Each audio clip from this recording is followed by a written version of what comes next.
handle the truth. You can't handle the truth. What do all men with power want? More power. My name is Luca Zanna. I was an Italian by birth, and I became an American by choice. Our lives and freedoms are in danger. This is not a drill. If you're listening to this broadcasting, you are the resistance. All systems go. Welcome to Love, Guns, and Freedom. Here we go, guys. Another Sunday, another show. You're listening to Love, Guns, and Freedom with Luca Zanna. Today is going to be another interesting show. I try always to bring you facts and news that normally mainstream media doesn't bring you. And of course, the first hour, the purpose of this hour, is about freedom, to understand exactly what's going on in our country. We already heard the last few weeks, I talk about it, and of course you also follow the mainstream media also following the situation, what's happening in Burns, Oregon. The Bundy's brothers doing this standoff in this sort of a wildlife refuge, considered federal property. There is a lot of much more going on. I mean, it's like almost a soap opera. Unfortunately, this is not just an entertainment. This is real. And I'm really concerned people may get hurt. And I'm concerned that something's going to go out of control. But, you know, I am not there, but I had a guy that has been there a few times, and I know that he's following up very close what's going on. His name is Eric Parker from the 3%ers group in Idaho, and I'm sure you got some updates for us. Eric, are you here? Yeah. Hi, Eric. How are you there? First of all, did you go lately to Burns, Oregon again? Yeah, we've been there as an organization the past three weeks. And that, so I've been there off and on. Yeah, I know that you were there one time. I mean, you went several times. Originally, I want to remind the people, you were there when there was the original peaceful protest, when the Hammonds family were going to jail just a couple of days before. You did a march with other fellow Americans, and then something happened. The Hammond and the brothers, Hammond, Bundy's, decided to go to take over this federal facility. And then from there, many more things happened. I know that the 3%ers went to speak with the FBI. I watched the video. You give me pretty much the latest news, maybe a summary of what's going on there, please. So we originally got back involved to try to get communication going between the parties involved. What we saw was the FBI and the Sheriff's Department communicating, but nobody was communicating with the folks out on the refuge. And so we went to all three sides with a document and tried to get them to read it and kind of start talking about a peaceful resolution. It was called the Article of Resolution. So that happened, and there's been some talk. It didn't necessarily have anything to do with the Article of Resolution, but there is now talk. They are talking. There's a lot of video out there, so I'm sure people have seen a lot of the video going around. The first initial contact we had with the FBI, they really seemed like they weren't looking to move in on the situation. Their general outlook on it was nobody was being threatened, nobody was being hurt, so there was no threat of anybody being hurt, so they weren't really being too quick to do anything except occupy the airport there and drive around town.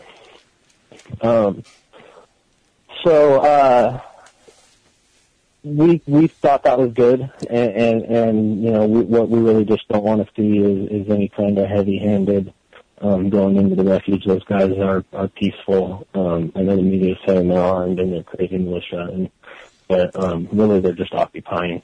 It's no different than the Occupy movement that we saw. Question only, Eric, just a second. First of all, the situation is the FBI is there right now. I don't know exactly how many agents, but seems like to be enough big deployments, and they're not going to be there forever. I mean, these people, after all, we are paying them. And I heard that somehow they took over a public school. Is that true? The school of the town? There is a couple schools in the town. I think school has been, I'm pretty sure all the kids are going back to school. They did take over a building that was a school. So there's a lot of internet stuff going around too. That's why I wanted to ask you. The FBI are staging out of the county building where the sheriff's department is and out of the airport. Okay. So they also, since we've talked to the FBI, and we thought that they weren't going to really do anything besides have a presence, but since that conversation, they have escalated. They brought in a lot more people. It went from probably 25 people to, there's some accounts of saying 200 now. Wait a second. Now, you tell me that now at this wildlife refuge, there are like about 200 people from the originally 25 people that with the bandits, and Finicum were there? No, I'm referring to the FBI. Oh, the FBI. Originally, the FBI only had a small team there, and now they're definitely escalating their presence, and they brought in their surgical team and occupied the top floor of the hospital in Burns. They seem to be ready for a shootout. So this is pretty serious. This is pretty disturbing because when you start to bring this type of people, then they cannot be there on standby forever. I mean, these people, after all, cost. Okay, even if it's the federal government, they don't care so much about spending our money, but it's still something that they wouldn't put it out unless they have intention to use it. What do you think? What do you think is happening right now? I do think that they're escalating their presence. It's worrisome to us. Because what you're saying is right. They can't keep 200 people at the airport and a staff of surgical team at the hospital. I supposed to have talked to Hammond Bandy, but he wrote me a couple instant messages that disappear. I don't know, because maybe he heard my opinion on this one. And, as much as I supported him in the past during the first, official standoff with his family in Nevada and Mesquite, on this one I have a different opinion. I don't know if you heard my analysis just a couple of weeks ago. And I wanted just to reiterate it briefly. As much as I understand what the Hammond family, I think, is an injustice, a travesty, to be sentenced and tried twice, a double jeopardy right there. Forget about the cows and the cattle and the fire. They were right there. We're supposed to talk about the constitutionally and the legality of the act. And we know that there is a plan to take over all that land, not just their land, and it's a sort of a collusion. But regardless of that, I also said if there is no will from the locals, in this case the Hammond themselves, to fight back, you cannot force them to even stand up when they don't want to stand up. And more important, sometimes, we the people, as local militia, it's almost tough to think that we need to drive a few hundred miles and do something that the locals supposed to do. And when you realize that community, correct me if I'm wrong, most of the people work for the federal government, at least 50% I understand that they work for the BLM or some sort of agencies, it's tough for them they're already pretty much domesticated. But more important, what I really was concerned, I was all for the peaceful march that you did and try to create awareness and trying to put the seed of leadership in the local community. But when you give the opportunity to lose the moral high ground and to do, even if that property supposedly it's our property because it's it's federal, supposed to be for the people paid by our tax dollar, but still there are laws in the book that you are trespassing, and if you're trespassing armed on a federal property that I don't know the details, but could be an excuse for them to press you with some charges for sure. It's not like anymore they're stealing your cows and you're defending your home. You're going in a very difficult position, isolated, surrounded, with no resources, with no even the support of the local people. That is important in every type of operation, even just we're talking about here trying to win the hearts and minds of the people. Don't you think this is a kind of a very dangerous scenario that maybe it should have been thought better. What is your opinion on that one? You think Hammond did right doing what he did, or maybe it was something too impulsive, in your opinion? So that day when we were having the rally, the peaceful rally, at the end when Ammon was fracturing off and talking about going to the refuge and making a hard stand, he asked me to come and bring my guys with me, and I had to tell him pretty much just what you said, that when I went to Nevada with some friends of mine, it was about a clear act of aggression that was being put out, and there was clear acts of violations of the Constitution too, which there is here too, and he showed me that. But I still had to tell him, I'm not gonna go do that. And having said that, it's all done now. He is there, and I do agree with the issues of the bureaucracies and their interpretations of law and what they're doing to the people out there. So we kind of, whether or not I agree with how it went down and how it happened, the fact is that there is a big issue that needs to be addressed. So that's why we as the 3% of Idaho went back, was because we left after the rally. We went home to Idaho and kind of regrouped and talked it out amongst our leadership and thought, well, what do we do now? And all we can really do now is try to be active in the community, and that's what we've done. We've gone to a lot of their community meetings. We've started digging into some of the local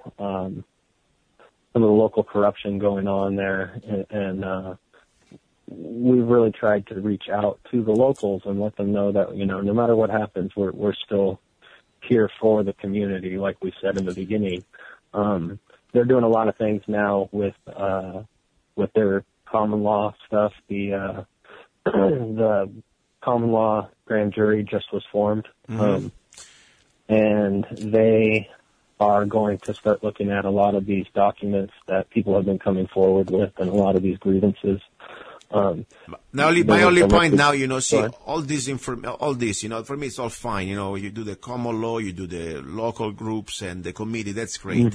But when you give to a federal agency that we know very well that is controlled in Washington, okay, even the local agents may sound reasonable, and maybe they may also be sympathetic, and may also they be decent people, okay? But the point is, they're just pawns. They follow the orders.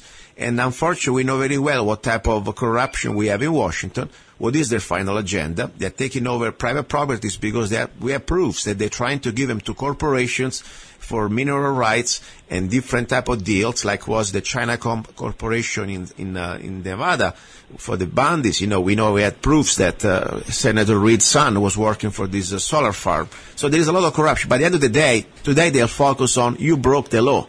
You broke into a private property, to a federal property, even worse, armed, and that's where they're trying to get them. And that's, that's for me, that's why I think that's why they could have got much more in a higher, stronger position without giving them the opportunity. I'm talking about Bundys and the 25 people that they are there, Finicum, instead and, now creating the scenario that they're going to be somehow, we almost forget about all the other important issues, that they are the most important topics, the corruption and the Hammond being in jail. But the focus is going to be about 25 people breaking into some sort of a federal property, and the public opinion want to lynch them. And more important, the federal government will have the tools and the laws to go after them. And if they resist, they will shoot them. That's the bottom line. And I appreciate what you've done with the 3%ers. I saw the video, you guys tried to communicate with the FBI, and there was a kind of an interesting interaction, and to see regular citizens uniting in trying to create a communication and send a message, say this is not another wacko. That was powerful. But at the same time, you see, now what happened? Instead of 25 deputies or federal agents, you tell me now, for what I hear, we got 200 people. You know, it's going to be a very interesting story, and this is not a movie. I'm very concerned. Did you hear about the fire chief who found out, first of all, who resigned, and you know why he resigned? The local fire chief. Yeah. So the first time I met him was at the first county public meeting that I attended in Burns, and he was when I first met him, he was very questioning of our presence there. He really didn't trust us, and he wanted to know what our agenda was and what we were trying to accomplish. We assured him that we were there about the Hammonds and the community and to empower the community, and we really got to know each other over the period of time that we've spent there. And what happened was somebody else from the community, and there was already all these rumors going around that the Patriots were following people around and harassing the community. So a member of the community came up to him and said, hey, you need to go figure out what your militia buddies are doing over by the armory. And he said, what? What are you talking about? And so he goes and he jumps in his car and he drives over there. He sees a car and a guy coming out from over by the armory and gets in the car, and there's two people and the vehicle drives away. He tails the car, and when it stops, he stops and goes up to him and he starts talking to him, and he's asking them who they are and what they're doing over by the armory. And they tried to tell him they were looking at a buck over there, a deer walking. Wow. He told them it wasn't deer season, and he took a picture of their license plate. And wow. so he ran that license plate and found out that it was registered to the FBI. Wow. Wow. So, and then he went to this Judge Gatsby or whatever. Everybody calls him Judge Nasty, but he goes to the judge, and the judge tells him, you don't have the authority to be following anybody around, investigating anybody. You need to shut your mouth, and you need to stop going out to the refuge, and tries to basically put him in his place. He quit his job right there. He said, I'm not going to work for somebody that is doing this sort of thing and not being transparent. And then he went right out to the refuge, and that's where that video happened. Yeah, I saw that. I think it was very powerful, I think, for a very well-established member of that community. I think he's been a firefighter for more than 30 years in that community. He's a grown-up man. And first of all, to find 1983. That was the year I was born. Wow. 1983. Wow. He started. And all he was doing, he was asking questions. I think is very important, especially when he sees suspicious people who are acting, according to what I heard, in a very rude way, or at least a suspicious way, and they're trying to act like they are a member of the group they call militia. Instead, now we found out that they were federal agents. I mean, in my book, that's called exactly agent provocateurs, if that's what they were doing. It's exactly what it was. And it's probably, and that's exactly what's been going on in Burns. All the community situations where they feel they've been followed or whatever, and it's these outsiders. I'd bet all my money that every one of those situations is those FBI provocateurs. But that was pretty much for sure. Now, my question is, you say armory, it is like, because, I live in a county too, but we don't have an armory. I mean, the sheriff has his own armory. But what is this, like an armory for the people? How does it work? I never heard that. What is the armory? Yeah, it's an actual armory for the people. Wow. This is still very rural America out here, where, they, at the beginning of their meeting, they said a public prayer. They have an armory. Okay, but and, everybody keep their weapons in their homes, right? Or there is like a place where they have their home weapons too, and everything else. But I'm not sure what's in that armory. I'm not interesting. Sounds like almost County. Yeah, very interesting. Never heard that. Something new. Anyway, so that's very important now. The reality now that, for what I see, this is coming to a point that I saw Ammon Bundy on video, official videos, that he was trying to talk to the FBI agents, but it was pretty much like a nonsense. He asked things that going to be impossible to be reached, like, correct me if I'm wrong, releasing the Hammonds and, just getting away from leaving the land to the state or to the county, and that's not going to happen through this. At the same time, the FBI say whatever. I mean, what do you think? Any type of constructive communications between those two parties? Constructive is a strong word. I think that the FBI are compelled to talk to him now because the governor of Oregon has said that they need to do something. She wrote a letter to Obama saying, hey, something needs to happen here and do something. So I think that triggered the negotiation team or man or whatever.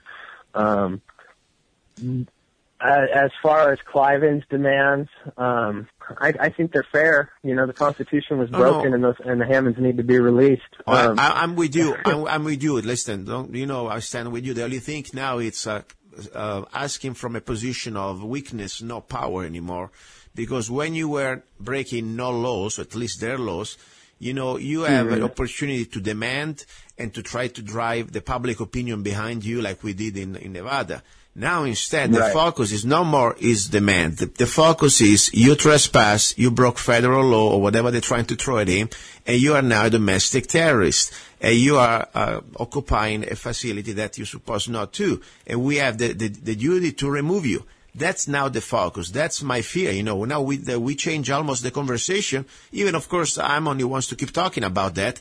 But now that's not the point. The point that they want him out and they want to set an example. Very well. I mean, there is not prescription, excuse me, I forgot the name in English.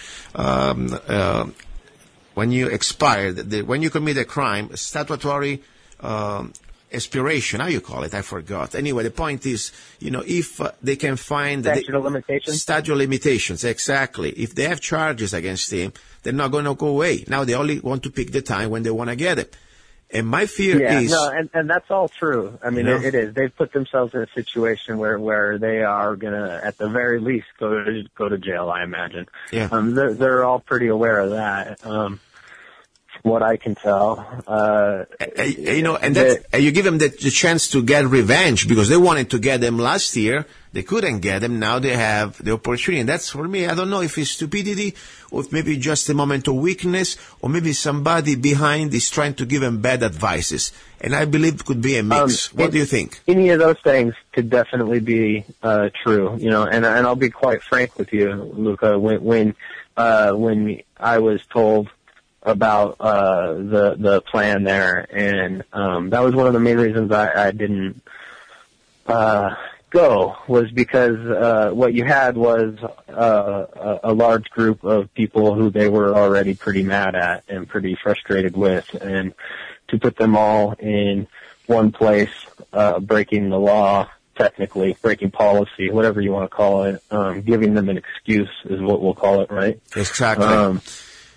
That wasn't the smart move to me in my mind, so I didn't put myself in it. Also, from a strategic point of view, think about it. If you really want to do something that you think it's pushy or, let's say, risky, I mean, at least have a plan. I mean, you don't go with 25 people in the middle of winter that we know very well, even if people would like to reach you. You're in the middle of nowhere, Northwest America, isolated, decentralized. You put yourself outside from the public opinion. You're not even anymore in town. You are in a complete scenarios that consider like Ruby Ridge. That would be exactly the same situation. They can throw bombs at you, and nobody's going to feel it because, after all, you completely create a target. And that's exactly that's why we're there. There's an RV park that's about 3 miles down the road away from the refuge, and we have a camp established there with a communications trailer and people monitoring the road on the way in. So the reason that they went to the refuge, I asked Ammon this, because I have a lot of the same questions you're having right now. Yeah. The reason was, as the BLM and the federal government take property from the ranchers in that area, they dump it into the refuge. It's the way that the feds are holding land. The refuge keeps getting bigger and bigger and bigger and bigger. A lot of, like we were talking about, the corporation side of it, a lot of that's starting to come out now. There's ties to some uranium company through Canada with Russian interest. Yeah. All ties back to Hillary Clinton. And I was looking at that, and I haven't had a real good chance to, dive into it and see how much is true. I do know that there's a lot of uranium under the Hammond's property. Wow. So that was all in geological tests back from the 90s. A lot of uranium, a lot of gold, a lot of minerals under their property. Yeah. But and that's all that property down in through there. So as they pick up that property, they drop it into this refuge, and it becomes this federal holding bank of land. And so, that was their thought process behind the refuge and taking it and changing it into the Harney County Natural Resources Center. Ammon has the plan, and I don't, like I said, I don't agree with how it went. This facility, they could shut off the power if they want. There's generators with big natural gas tanks. The ranchers in the community out there have really gotten behind him. There's people, ranchers and people in general from all over the West now really taking note of what they're trying to accomplish in Harney County. I think the community as a whole is pretty split because of what you were talking about, a lot of them having interest in the government. But the ones that have interest in the government, they don't necessarily think differently. They're just scared to talk about it. And so I understand. It's only a question, we could have brought, I don't want to try to bring people down because, I respect everybody who's doing something.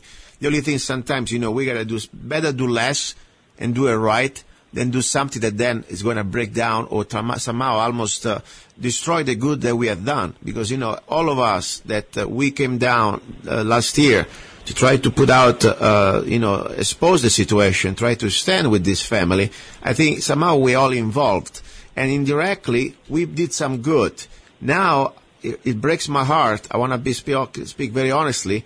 If this is going to turn down to something that, unfortunately, I don't see any other way out, because according to what Ammon says or Finicum says, that they're not going to go to jail. It almost seems like they're looking for martyrdom, or they're looking for some sort of Alamo-style exit, okay? And that's not going to bring anything good to anybody, because the focus is not going to be anymore the corruption and all the things, unconstitutional things they've done, but it's going to be like penning down like a bunch of rebels that they broke the law and they broke in some facility and didn't want to get out. That's the way the media, they're going to pen it out, and that's the way on the book is going to be. So I'm very concerned. And I tell you, I don't know what's going to happen. I don't know what type of special ace Ammon may have. But from outside, I must be very honest. I'm the first one to support when support is due. But when I see things that they make no sense, as much as I understand there are a lot of corruption, that these documents are very important to be discovered. But we could have done the discovery in a different way. Especially now. I don't know. I don't see 10,000 people surrounding that facility. I see still 25 people. A few of you guys from Idaho that have a good heart and wants to be there, try to diffuse. At the same time, you got families too. And you realize that after all, they know that you are there. And if you got 20 people, they may have 200 people. That's the reality. I don't want to sound like negative, because I'm always positive, but this is the reality. Don't you think this is what's really going on? The reality of the situation is it's a very volatile situation, and that's true.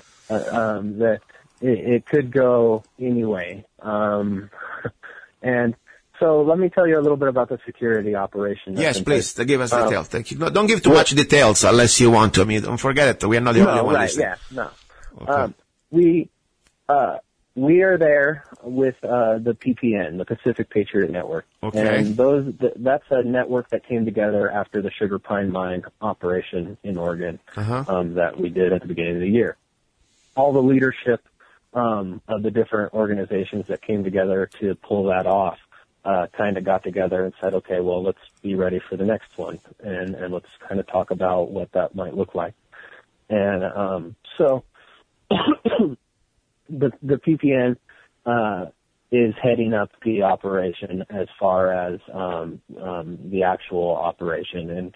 And we've got a bunch of groups that are under that umbrella, the Oregon Constitutional Guard, the Oregon 3%, the Josephine County Oath Keepers, a bunch of groups. But what we're doing is we've got people coming in from all over now. There's actually been people coming in from all over, and we'll leave it at that. But the security operation is rotating. Anybody that does want to get involved in that can contact us through, Facebook is the easiest way, as always. Just send us a message, and we'll put you in the right contact and get you out there. And what we're doing is patrolling. We're looking for those agent provocateurs. We're looking at situations like that. We're talking to the community, trying to make people comfortable enough to come forward with some of these things they are coming forward with, and it is working. But we do the basic security operation is making sure that there is no Waco situation. Exactly. And we're gonna do that by documenting everything that happens, and we won't be stopped from documenting. If what I can, happens. my personal at this point, just from outside, for what I heard, what I've seen, what I pray, what could be probably the most powerful thing to diffuse all this, is to have as many bodies on the ground, as many people there, regular people. I'm not even talking about members of the militia. I'm just talking about regular Americans that they want to go there, bring their own video camera as witnesses. Because I tell you, unfortunately, when there are not enough people and the federal government has been proven like they can, operate without witnesses, that's the worst thing happens. I mean, let's not forget. I mean, the Ruby Ridge situation was a crime, and the federal government had to pay to the family of Mr. Weaver. They shot cold blood a woman, a mother holding a baby, an infant, for God's sake. I mean, who in sane mind would do that? Okay? Think about it. When they have no witnesses around, that's what they've been doing. They shot a little child, like a little teenager, I think it was 12 or 13 years old, a little kid with his dog while he was running. They shot him in the back, for God's sake, if I will remember. I was even in the country. I studied this stuff when I was in Italy. So the story is, this is not the only first time. So I'm really concerned. No, it's not. I pray for everybody's going to be safe. I want the safety of the agents. I want the safety of you guys, and of course everybody in that refuge. But the only way we can do now, in my opinion, we need to have media there. We need to have regular people going there, bring their video cameras, just be part of independent media and be witness. And I think probably that would be the way that we can maybe have some sort of civility, keeping it peaceful. I hope. That's all I can pray. Yeah. That's the answer that we see is to get as many eyes on the situation as possible, keep everybody talking about what's going on, keep the community moving forward. Don't let them get bogged down with the media sensationalization of the whole thing, and that's what we're trying to accomplish. I just, we will see. I mean, I want to keep talking about this. I know probably for the average person say, you know what, I don't live in Oregon. I don't care. Guess what, guys? This is going to happen everywhere. And I give you some news. Because I tell you, I received a letter in the mail that, in Apache County, I got some properties there, Arizona, the Hopi Indians, they are claiming rights over the Little Colorado River. That means through the federal government, of course. The federal government is using the Indians like an excuse. There is a lawsuit. They were trying to claim water rights. That means in the near future, if they win this suit, that means that everybody living in rural Arizona, in that area, Navajo County, Apache County, just an example, this one, whoever owns a well, you may find out one morning that you have at your gate probably an agent from the federal government say, you got to put a well meter because you have to pay now water by the gallon because this is not your water. And this is exactly their plan. What they're doing, they're trying to enforce Agenda 21, Agenda 2030. They need to find all these excuses through the different eco-fascist groups or the different type of, treaties or water rights, whatever they can find a way to keep us out. That's the point. So I say, please, listeners, don't just think this is an Oregon problem. This is not just an Idaho problem. This is going to be a problem, all of us. We need to be involved because now they're coming after every one of us. Look what's happening in New Mexico, in Texas, in Arizona. They try to put out these, wildlife animals super status of you cannot even, there is a wolf attacking your cows. You got to stay there and give him also a coffee after he finish. I mean, this is a crazy scenario. No, seriously, they are put in a situation that we are the slaves, and if you walk over a turtle, oh, sorry, little turtle, you get a fine and you get arrested. I mean, I'm not kidding. A rock is more valuable and more value than a human life, according to these psychopaths. That's what they're trying to do. And that's an excuse. We know that, but doesn't matter. They will do it. So today happened to the Hammonds. Yesterday happened to the Bundys. Tomorrow can happen to us. That's why I want to come here and bring on this show as much as I can this awareness and try to learn also from mistakes. Because don't get me wrong, I don't want to hear past judgments on others, but I think we must be constructive and also in a friendly way. We must try to say what we like and what we don't like, what went right and what we went wrong. In my opinion, this one, as much as it was a big media brouhaha, I mean, I don't know if you saw, there was also a little video game made in Taiwan. Did you see that one? The video game? No. Oh, my God. I mean, this is like a video game of Hammond and all the other one, like making fun of them, made in Taiwan, while like we're dancing, like a militia dancing. I mean, it's almost amazing. The front cover of Rolling Stone. I mean, articles everywhere, NBC. But the point is, what type of image they're giving? They're destroying the image. They are controlling the media, and that's what they do, these bastards. They first try to, like they did with the Davidians, they first transform in monsters. When the public opinion is tired, then they attack. That's where they unleash the dogs. And I tell you, we've done an incredible job the last year and a half. Now, I'm telling you, this one, I just pray is going to be diffused and somehow it's going to end in a peaceful way. But I don't like the way it is right now. I don't really like it at all. And that's all I can say, but it's happening. I don't disagree with anything you said, really. I mean, the possibility for to make us all look bad is really high, and there is just some really silly stuff going on out there right now too. But like you said, they're trying to vilify us, and that's what they're going to do. You know what is said, Eric? You can see the situation. There are like about 20, 25 of them. They're regular people. I mean, they are not like G.I. Joes or Rambos, okay? Fathers, I mean, workers. There are a couple of veterans, bless their hearts. But the point is, if they want to take their place, they would take it in 5 minutes, okay?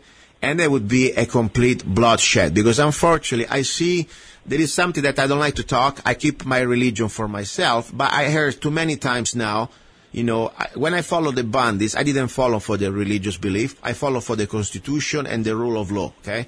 And that's it. But when I start to hear Angel Moroni and, we're going to die and all this stuff, I'm sorry. It seems like you start to create like your own reality that not necessarily everybody must follow. I have that from outside without being there. When I hear Finicum talking, I hear like somebody wants to die. And I don't think that's the right approach. First of all, I don't want to die. I want my enemy to die, number one. And I don't want even them to die. I don't want anybody to die here. We should be doing this in a smart way. But I tell you, I see the mindset is kind of scary because they're not going to go down. I really believe they're serious. Hammond is serious and Finicum is serious and so the others, at least most of them, they're not going to give up. And when they find you with a gun in your hands, they already have the excuse. After the interviews I heard on NBC, Finicum may give him all the excuses to being shot on sight. Even if he would never probably shoot somebody because it seems like a piece of cake guy. I mean, it seems like a decent man. But still, they don't care. They have an excuse. They have your record. You won't surrender. You have a weapon in your hand. Even if there is no round in the chamber, they shoot you. You think am I too extreme, or maybe there's some truth here? No, that's we are all very worried that if they go that way, because I don't think they're not going to go by force. I know that so here there's people showing up to help him, and he's steadily getting volunteers too. We'll see. We'll see. But I agree with everything you're saying, and let's get back to the point of the matter, which is Agenda 21. What you were saying. What I said. The first thing I said to the community of Harney County when I was at the first community meeting when I spoke there was I told them I'm from a place that looks just like this, except it's in Idaho. And we're all affected the same way, and we're your neighbors, and we're here to help, and that's really what it has to be now. It really has to be all for one and one for all. Yes. When these situations occur, and that's why I have to keep going back to, there's a lot of risk here, but and there's a lot of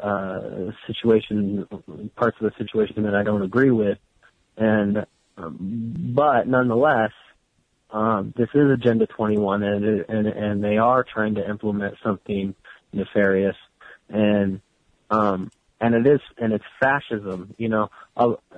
When you said earlier the fascism, the reason I keep involving myself is I had no idea about the Harry Reid stuff and everything when I drove down to Nevada. I just knew that they were tasing people in the streets, and there was such force there that something had to be done, and we went to protest, and we went to see, and I didn't know it was going to go that way. But after it was all said and done, and all that information came out, and you could see the blatant fascism of the corporations and the government, I knew that anything like this had to have the same thing going on in one way or another. And sure enough, as we're getting involved and the situations are becoming bigger and more people are investigating, you've got this company and the uranium and everything else, and another foreign interest, this time Russia, another politician, family, this time the Clintons. It's always the same thing, and it's fascism, and it's raw, and it's naked, and it's aggressive, and it's fascism, and we have to all come together and stand as Americans and as neighbors and say we're not going to let the bureaucracies terrorize our neighbors. If I can say something, Eric, by the way, listeners, you're listening to Love, Guns, and Freedom with Luca Zanna, and this is Eric J. Parker from the Idaho 3%ers. We're talking about what's happening in Burns, Oregon, and if I learned something out of this, something that now we should probably improve ourselves and prepare. First of all, I realized that now more than ever, there is no more excuse to procrastinate in every community, in every county, even in every city, everywhere, every neighborhood. You should start to create right now a committee of safety. Call it like-minded people who believe in the Constitution and the Bill of Rights, that we want to stand together and start to stand for each other locally. I mean, it's we don't need to have people driving. I mean, if extra people wants to come and help from other states, that's great. But we should have already now the opportunity to prepare groups who understand what's going on, who understands the tyranny of Agenda 21 and global taxation and global government and this redistribution of our resources, and prepare now to have stand, first of all, legally, because when we can unite, for example, I tell you, we received this letter from this lawsuit, many of us in Apache County. The good thing also came to one of the letters was served also to the Apache County supervisor, our supervisor. And the first thing he did, the guy is a good guy. He understands Agenda 21. He called the county attorney, and we are trying now to go through the county attorney and go through the state. What the heck do they want? At the same time, we need to have a big plan. We need to start to stand for each other, organize, because the moment that they come, and the fascists, they will come at our gates and say, you slave, you must now, you will be charged by the gallon because the water belongs now to the federal government or whatever they want to claim to. Guess what? That's why we make our stand. And that's why I think when they trespass in our property, they are the one trespassing, and we have the more duty to resist. But we don't want to, in my opinion, we want to learn from that. We don't want to go and start to invade their place so they have the excuse that we are breaking the law. That's one thing I learned out of this, in my humble opinion. But we got to prepare, that's for sure. I give you the floor, the last 2 minutes, Eric. Well, I'd like to keep going with what you're saying right there and preparing.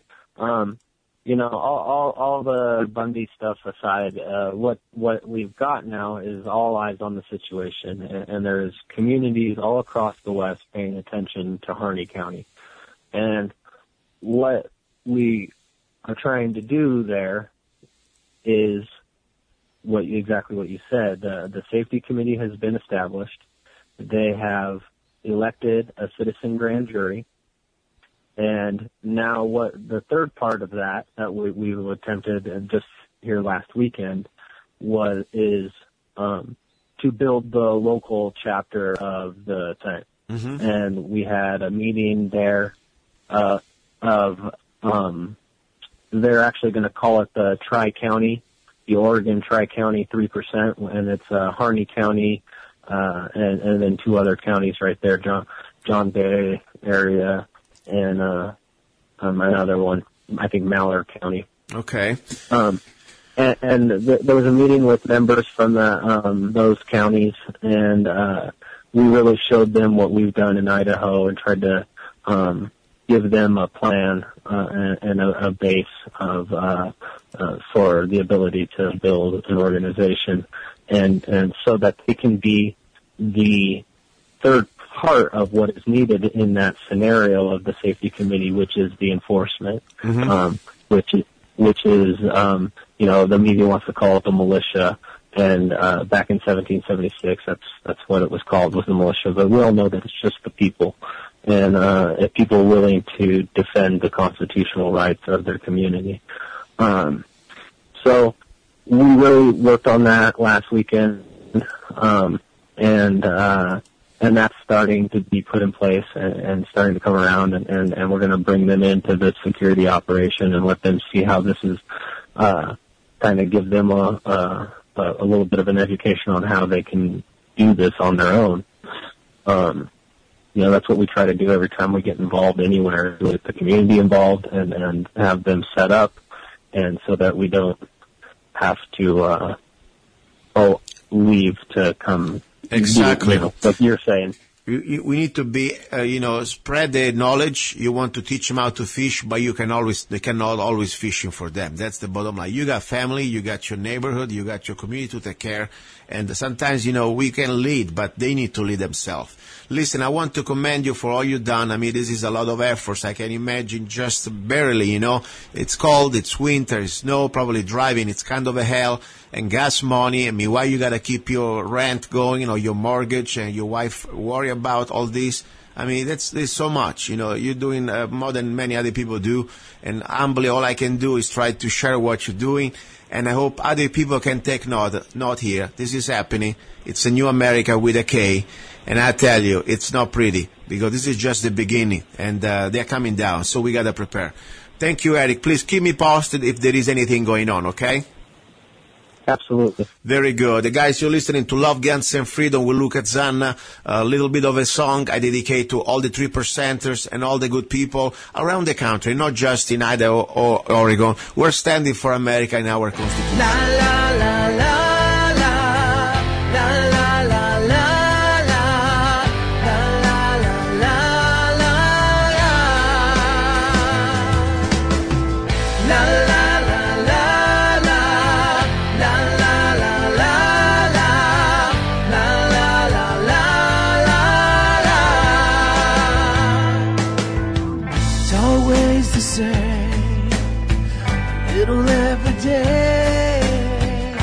sucking our blood. They're stealing our lives away if we are too busy. We're too afraid. We already lost our soul. We already their slaves. Now is the time to stand for our rights. Now is the time to pray and fight. Fight! Revolution, rebirth of a nation. Now it's our time to show who we really are. Revolution, a peaceful solution, but we're not afraid to stand for what is right. The day will come when we'll all be gone. What are we waiting for? Let's live with honor. Let's go, they've pushed our limits. Where's our pride? Are we already dead? Or are we still alive? Look at the mirror. Go find your soul. You are the answer now. You go! Revolution, rebirth of a nation. Now it's our time to show who we really are. Revolution, a peaceful solution, but we're not afraid to stand for what is right. Revolution, rebirth of a nation. Now it's our time.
That was the song called Revolution, music and lyrics by myself. The first part of the show was recorded just a day before all this mess happened, all this drama, all these terrible things happened in Oregon. I was talking with my friend Eric J. Parker, and we were talking exactly about this potential scenario. And we all know now how it ended up. Mr. Lavoy-finicum is being killed. And I don't say killed, I think he's being murdered. This is my humble opinion according to my eyes connecting to my brain. I would like to, every one of you listeners, you can go to my website, lovegunsfreedom.com. There is on the homepage, short video. You can see the sequence of an event. You can see this video from the drones, of the FBI drone, and you can see how this man getting out of the car with a hand raised, raising his hand, surrendering. He was shot first from the first officer. I don't know if it was a state trooper or FBI. We don't know yet. And then, of course, after you get shot, your instinct is to bring your hands down towards your belly. You will see that. He wasn't charging anybody. He was walking about in 3 feet of snow. And regardless where you stand on this issue, regardless if you don't believe in his stance on the BLM or grazing rights or whatever, even if this guy, first of all, every one of us deserved due process. He wasn't guilty of anything yet, okay? So he was still an innocent man. That's the bottom line. More important now, we need to look at somebody that surrendering for an arrest, and he gets shot cold blood in the face, and left on the ground, die. He was left on the ground, die. Few minutes, at least 10 minutes. I mean, this is serious. This is serious. Can happen now to any one of us. It must be an investigation. It must be, if the guy was black and maybe was in Baltimore, now you would have the whole town and the whole country marching on the streets or maybe, revolting or burning or whatever. Okay?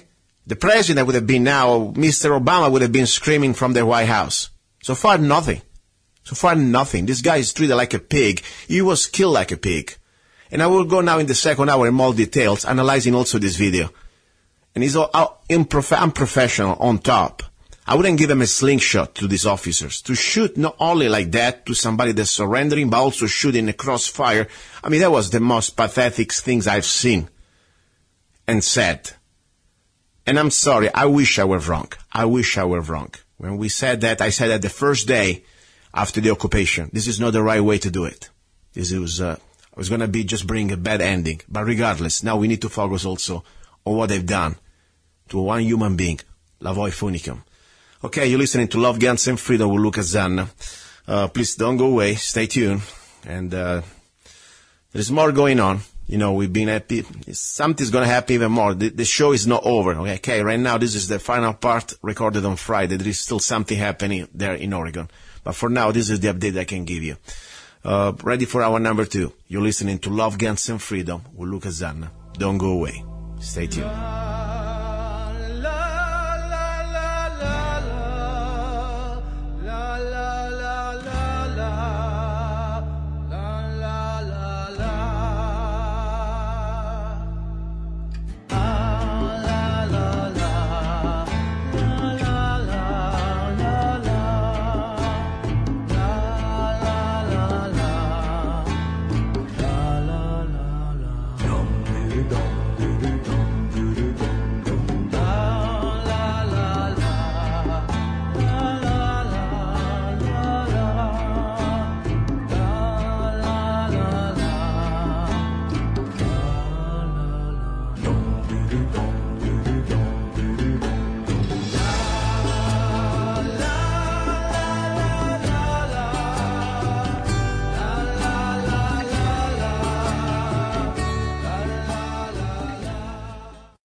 You're listening to Love, Guns, and Freedom with Luca Zanna on United States.FM network. Here we go, guys. You're listening to Love, Guns, and Freedom with Luca Zanna on K-Talks 1340 AM and on United States.FM network. As you can hear the background noise, today I am not in my little bunker. I am not in the studio, but I am here in Lake Havasu. And I tell you something, I got lost for 20 minutes looking for the others because, after all, when you live in the desert for so long, come to the city, it's kind of scary. But I'm here, finally I made it. About 5 years ago, I had an incredible business experience when I purchased, I don't want to call it business, that for me is pleasure. Anyway, I purchased from a local dealer in Kingman a lower, was called the plumcrazy. And what I really like about that lower at the time was that it was very affordable. I was able to buy a lower for like $99, already installed. Guess what? Somebody installed it not really correctly at the shop, but I say, let me call the customer service when I especially found out that plumcrazy was in Lake Havasu. Guess what? One of the most beautiful experiences I had in business. I had a guy that helped me out. I sent it back to them, and they sent it back to me all perfectly installed. And not only that, also gave me some spare parts. And I'm telling you this honestly, this is not a sponsor. This is not like I'm endorsing anybody. I'm just really enjoy their product. And I think it was really democratic, to have a product everybody can afford. Everybody should have at least a couple of rifles. That's a great start. Anyway, so finally I put together that lower with the upper, and I went to the range. And I wanted to try it out. Because, after all, this lower is made of polymer. And I was kind of, doubtful about how resistant and could be able to handle the real shooting. guess what? The rifle is great. Even now I sold it out. But the point is, it's been a great rifle for me. And I did also lead a YouTube. We got more than 25,000 viewers on YouTube about with little videos. I was pretty happy about it. Now, finally today, 5 years later almost, I am here in Lake Havasu, exactly where all started it, at least where the mind and the heart behind this rifle. This young man that I think is a really interesting guy, by the way, and I finally meet him here. So his name is Ed Mack from Plum Crazy. Hi, Ed. How you doing? Nice meeting you. Very good. Finally, Ed. Listen, first of all, thank you very much for showing me here. We are here exactly. Where are we right now? We're in Lake Havasu. We're at our second facility. This is our assembly plant. Assembly plant. That means you produce your products somewhere else and you come here, you assemble them, right? Yes, our E31 facility is in Phoenix, Arizona, and that's where our mold is, and that's exactly where we do all our injection molding. And then we ship them up here to our assembly plant. We do our drilling and our finalization, and we basically ship them out. Perfect. Now, question. You seem like to be a young man, okay? At least compared to normally when you see the business people in the business, they all look like old and beat up. You look a great-looking guy and a young. I'm not a gay, okay? So I'm straight, okay? I'm just trying to tell you straight. Normally, you break the model of the business. You know, you see, and I like to see young blood into this business because we need more and more, new, fresh blood to try to preserve this heritage and also as a national security situation. Now, how did you come out with this idea to create a lower for an AR-15 made of polymer? It's almost plastic. Well, I used to own a plumbing company back, let's see here, I believe I put away the plumbing company back in 2006. I don't want to say I retired because I kind of did. I was into real estate, buying and selling, and I was up in the mountains one day, and I was an avid collector of machine guns, and a man approached me. And he asked me what kind of firearm that I had in my hand. And I told him it was a Beretta 93R. And he asked if I had a firearms license. I said, yes, I do. And he asked me if I'd be interested in getting involved with maybe into manufacturing AR-15s. And I said, I would be interested. And he goes, well, I need an investor and someone who's got the license. And I'd like to take you out for coffee at Starbucks. And that's what ended up happening. We got together. And I put the investment up. We ended up starting Plumcrazy-Firearms, which was our first generation Plum Crazy. And basically, that's about the start of it. That's really exciting, I tell you, because sometimes, we hear a lot of stories, and everybody got their story. But I tell you, to see, I call it success story, a positive story like that, coming out from something that normally people don't believe it. After all, you go out, you got your business completely different line. You are in the plumbing business and real estate, and then out of the blue, you got your passions, you like guns, and you meet somebody and you start a new career. Not only you start, you also creating like waves. I really heard you more and more around the country. You getting more and more name recognition. Tell me a little bit now, Plum Crazy 2, the new generation, where you at with the new niche market? Where are you? What you doing? Basically, when I separated from my partner, we just went our separate ways. I started E3 Arms, and as we were going through this E3 Arms company, I started getting phone calls from dealers all over the country. We have over 600 dealers, and they started asking me what happened to Plum Crazy, Plum Crazy 1. And I told them that we separated, and I started this E3 company, and they asked me if I'd come out with Plum Crazy again, and I just kind of kicked the can down the road for a while, and I got more and more calls, and finally I decided to design a polymer lower that actually is designed off a billet lower. It looks just like a billet lower. And basically what we've done is did the artwork and started Plum Crazy Generation 2. And that is actually just started to hit the market, I believe, about 2 weeks ago. And we're going to go in full production this week. So now, your main product that you create is still the lower for the AR-15, correct? Yes. Any new ideas that you want to try to reach the market? I don't know, maybe also, are you working also on uppers? Yes, we're actually, I don't want to say it, but we've been getting a lot of calls about coming out with the Polymer 308. Mm-hmm. And we may start doing that in our slow season in the summer, start designing a 308. And we'll see. We kind of want to keep that between us right now. Yeah, I was going to ask you the next question. It's funny because you read my mind, I guess. Say, are you ever going to create like a AR-10 platform, for 308, just to have a different caliber? Now, can we go walk 1 second around? Okay, right now I'm walking around here, and it's interesting because whatever normally you see in the stores, here's the last stage before people receive it. And I see a lot of beautiful black plastic.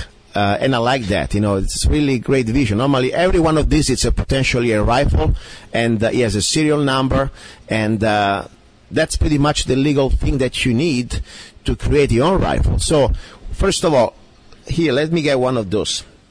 This is exactly what is the difference between the Generation 2 or Plum Crazy, or if you want to call it, the new name, between the one that originally I bought 5 years ago. Any upgrades? Oh yes, we added a water line. We added a winter trigger guard, and the winter trigger guard is it's our Generation 1 did not have a winter trigger guard, and we got a lot of complaints about that, and we decided to incorporate this with our mold. As you can see, it's more robust than the other Plum Crazy. I can feel it already. I mean, without even don't get me wrong, I never had really any problems, but I can feel it just the way it feels. It seems like another powder, honestly, We also, our first generation Plum Crazy, we came out with a polymer fire control kit, and it worked wonderful until you dry fired it. Once you dry fired it, the hammer would break. So actually, for the last 4 years, we have been testing different materials. We came out with Delrin, and we have made, and I'll show you. We came out with these Delrin fire controls, and it's been a success. We have actually sat here and we dry fired them over 1,000 times. Went out, shot them 1,000 times, came back, dry fired them 1,000 times, and they are they're bulletproof. They're not going to break. Really good. Now you sell just. First of all, you don't sell directly. You sell through dealers. But your product normally people can buy through stores. It is the complete lower, or they also just can buy the naked receiver here. We don't sell just the bare receivers. There's a reason why, is because a lot of people, especially new buyers, they don't know how to assemble them, and they're just going by a YouTube video, and they end up scratching it up, and then they call us up and they go, hey, can you we would rather assemble them, send them out assembled. That's how we do it here. Really good. I believe also it's very true, because I tell you, somebody really wants to do it, but then at that point the warranty should be voided, because it's something that you can start to mess up, and the parts, would be much of almost a liability in my opinion, but especially in these days, they try to find an excuse to sue you for everything, Now, question is, what is the suggested retail price in 2016 for a lower, for Crazy, that normally the stores would sell it for? I have seen them on sale at $109. I've seen them average around $129, $139. I've seen them as far as $159. That's our max MSRP. I'd like to see them in the range of $109, $119, which is wonderful. Oh, that's great. By the way, it's pretty much like almost the same price when I bought mine. It was $100 plus taxes. And I tell you what I really like, somebody that says, I don't have much money, but I want to have my carabine, my AR-15. That really brings you to the opportunity to the working man or working woman to have a great quality lower that I tell you has nothing to envy to other stuff that I've been seeing spending at least 3-4 times the money. And at that point, of course, if you're really into this, you can also, like I did myself, you can shop now for upper very affordably, but also you can make your own little kit, But the bottom line, you can get an AR-15 for about $500 if you're good with the money between the lower and the upper. That's really a good deal. Any other thing you want to tell us about the new Plum Crazy for 2016? Again, comes with a lifetime warranty. No questions asked. We don't mess around here. It's about customer service. For some reason, most of these companies, I don't want to put down any other company, but I've had some issues with other companies with the warranties. We're no questions asked. We don't mess around here. You're important. You're what keeps us in business, and I do care what you have to say. Your opinions and your questions. They're all welcome at any time. But that's about it. We're lifetime warranty. We're lifetime warranty on the fire controls. No questions asked. Let me tell you something, guys, you know the story. When I have a sponsor, I'll let you know. But most of the time, I want to be free to say whatever I want, because I would do anyway. And he's not my sponsor. I'm telling you, I speak from my heart. 5 years ago, when I bought that little lower from this little there's a gun store in Kingman, somebody at the store didn't put it back together right. So, and I called the company here. And I was really impressed. They also paid for the ship. They shipped it back. I didn't pay anything, and they gave me a bunch of spare parts. And I tell you, I don't know if I could have done that type of treatment with any other big major companies out there. And I tell you something, if you live in Arizona, and you understand that we're really under attack at many levels, we got to support really small businesses in every type of business, but especially when it comes down to firearms and ammunition. Because I tell you, this is exactly where our national security starts. I mean, already now we have been cut off with many imports by executive orders of weapons that are supposed to belong to the American people. Like, the last year I talked about it, Obama, by executive order, removing access to more than 150,000 M1 Garand that's supposed to come to us. And now we pay for it. We were willing to pay again, and we don't even have access. But now we got to look for solutions to arm the average American and to have opportunity to also support our local industry. So I tell you, if you're in Arizona or wherever you are, and if you're on a budget but you want to have a good quality product, take a look. What is the website, the official website for now, Plum Crazy or E3, whatever it is? It's www.e3.com, and that is E as in echo, 3, just the number 3, www.e3.com. Perfect. That's simple. Listen, I want to thank you again. And, I'm going to now shut it off here. And I want to say, guys, please be in touch. That means I'm going to put YouTube out pretty soon again. Last time was pretty nice. I enjoyed. And I didn't really do the shooting. We're just introducing the product. This time it's going to be just shooting.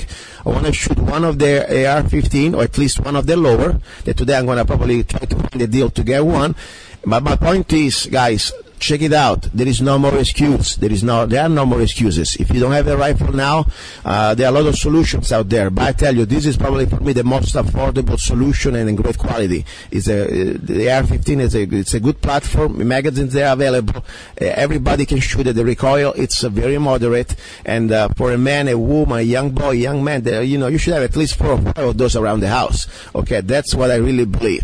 And then, of course, when the new 308 caliber is going to come out, that's going to be very interesting. You know very well that when we start to go in the AR-10, 308, rifles start to go very expensive. Guys, if you don't have $1,500 for an M14, now maybe we may have a solution, that you can have an affordable rifle. And on top, you don't need to retrain yourself if you're already training with the platform or with the ergonomics of the AR-15. It's all right there. Anyway, listen, speaking about money, you know how this show goes. I really need your help. I'm here because you people, you want me here. That's simple as that. Honestly, I don't even want to be here. I have so much stuff to do. I don't need to be on the air. But I appreciate the opportunity, and it's a mission. My mission is trying to wake up every one of us, because we need every one of us, because times are going to be really rough. If you want to support the show, please go to my website, one of my websites, ZannaArt, ZANNAART.com. You see that you can download any of my songs. I wrote more than 100 songs the last 15 years and published it myself for just 99 cents. So don't be a cheap bastard.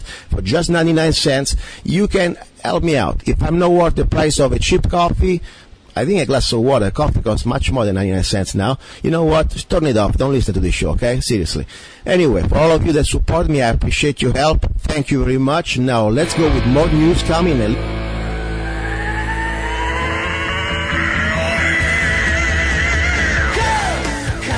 Normally in this hour, I like to talk about technical things, training, Second Amendment rights, how to train, mindset. But today, it's a special day. It's a sad day. Okay, I already talked to you during the first hour about, unfortunately, the sad ending of this Oregon standoff, especially in particular with this man, lavoy-finicum, that in my humble opinion, according to what I see, the evidence that I could see through this drone video drone from the FBI, I see a man that was surrendering in the middle of 3 feet of snow. He couldn't charge anybody. And he was getting out of the car, and he was started to get shot with the hands raised up. And then, of course, when somebody shoots you, especially in your center mass area, it's called belly, probably I'm sure your instinct is to bring your hands down for a moment, especially if you feel the pain. And then, of course, there was this very, I say, disgusting. I tell you, not even a pig deserves to be killed like that. Execution style from the back, very close distance of another officer shooting in the head, in the face. And you know what? On top, let's look at that. That was a completely terrible. I would fire that man. I would even give him a slingshot just because he was cross-firing towards his own agents. Right there would be bad enough. But of course, when we start to see, and I invite you to watch this video, regardless where you stand on this issue, I don't care if you agree or not with Lavoy or am on banding about the BLM. This is not about this anymore. This is about the basic human rights of life. And we are all innocent until proven guilty. This man was still an innocent man, and by the way, he didn't have any criminal records. He wasn't a felon. He didn't, rape children or commit any violent crime, okay? So the point is, was still an innocent man, and he was surrendering, raising his hands in sign of surrender, and he was executed. This is my humble opinion, and I stand behind every word. And I invite you to go to lovegunsfreedom.com. On the homepage, there is the video, and you watch it. But now today I want to bring a guest that has been also many times on my show, several times. He's a great guy. I really believe he's a brother in freedom, and is a firearm instructor. But also is a man who knew lavoy-finicum even more than I did. I just met him once with an interview that I did in front of Monterey County Sheriff, and I really had an incredible experience. I really think this guy was a piece of bread, seriously. On top, I believe most of the things he believes. That's another story. Now, his name is my guest today. I'm so excited. I'm so excited. I'm so destroyed. I'm sorry. I'm still recuperating. His name is Cope Reynolds. Cope, are you here? Luca, I am here, and thank you again for having me on here. And I know what you feel getting flustered during my show last night. I had a very difficult time gathering my thoughts and being able to talk coherently because of all the events that's happened here in the last few days. So I know what you're feeling. Yeah, because this is even worse. Normally I would feel bad for any human being. I don't care if I know you or not. But we knew this man, and I knew really was, you knew better than me, but I had a chance to meet him, and also through his videos and through his speeches. This guy was the most mild man you could have imagined. And on top, was really, it's so sad. He was treated like, I don't even think they treat criminals, or let's say terrorists overseas like this. Probably they give him a lawyer before they shoot him. Here, it was a cold-blood execution. He make me throw up. Seriously, I threw up last night. And normally I'm not that weak with my stomach. I can really handle a lot of things. So I wanted to say, Santi, first of all, you knew the man. I would like you to talk a little bit about Lavoy. I know this is the hour about guns, but this is more important than everything. It's about something that could happen today. It happened to him yesterday, and today could happen to any one of us. And we need to focus on that. Are we still innocent until proven guilty? And more important, are you kidding me? They can shoot you just because you raise your hands. First of all, who is lavoy-finicum for you as a person? I know you knew him more than I did. Please go ahead. I knew him very well, Luca, and it's heartbreaking to me that this has happened in this way. I spent a lot of time personally one-on-one with Lavoy on his ranch and at his home. And he is probably one of the very most soft-spoken, gentle, God-fearing men that ever walked. He's an amazing individual. He never everything he did. He was no knucklehead, as one of the guys puts on here. He everything he did was calculated and well thought out. He didn't dive into anything without thinking it through. And his family, everybody, dearly loved him. He is such a family man. He would never jeopardize any family time by being out with the cows or doing anything. He was just, I sat in there and he had the foster children. He had over 50 foster children over the years. And, I saw a letter on one of his Facebook pages here that one of the mothers of those foster children put out there, and she said, that her son had some challenges. By the way, all of his foster children, foster boys, there's no girls involved, they were all troubled in some manner, not special needs folks, but, in trouble for different things. So this mother, explained that her boy had these problems. And, even though her exact words were, even though we are on opposite ends of the political spectrum, meaning that she didn't believe the way Lavoy believed. Mm-hmm. But, she said, my son got a better education, and this was the best possible environment that he could have been in. He did chores, he worked on the ranch, he went to church, he was involved in family discussions, and all this, that, and the other. And I said it was a life-changing experience for him. And when I was there, spent quite a bit of time with him. There was 4 boys there then. And those boys were they were well-behaved, happy all the time. He was a great dad, a great foster dad, a great granddad. He was the best of all of us. I can't say enough. I can say the same thing over and over till your show's over here. I understand. But this is the point, because unfortunately, the media, they are part of the problem, at least the mainstream media, and they have an agenda. Sure. The agenda, they work together along with the government. And this government, unfortunately, has a very sinister agenda. They are destroying every type of individual that still want to stand up for our rights, is it personal rights and property rights. And of course, they do not want to sell out or give away their property. Because I tell you, this is, Lavoy, for me, when I met him, the point was he was under attack and he was making a great stand on his own ranch. He was doing everything due process. I mean, he was talking to the county supervisors, talking to the county sheriff, and the bottom line was that he said, hey, I want to pay my grazing fees, but I don't want to give them to this federal BLM. They have no jurisdiction here, but I want to give them to the county. So he wasn't trying to even escape that part. He was trying to pay his, how they call it, the fair share or whatever they want to call it. So the point is, it was very mild and very articulated, and he was trying to do this through the process of law, and he was risking a lot, because he was facing huge fines from the BLM and legal action. Of course, they're always trying to come and get you anyway. But the point is, I wonder, like with the Hammond, they wanted him out.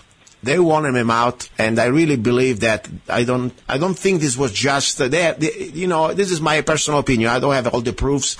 But I tell you, I think the man was marked. He was marked because they didn't want another rancher to standing up, to have also the support of the locals. Because I tell you, if I was here in Mojave County, I would have supported his stance, and I hope many others like myself. And of course, also the county supervisors, they were really interested. So I think he was very much of a danger in politically way for what he was trying to do. So I don't think even that was some sort of a, trigger-happy deputy. I think there was more than that. But this is just me now thinking.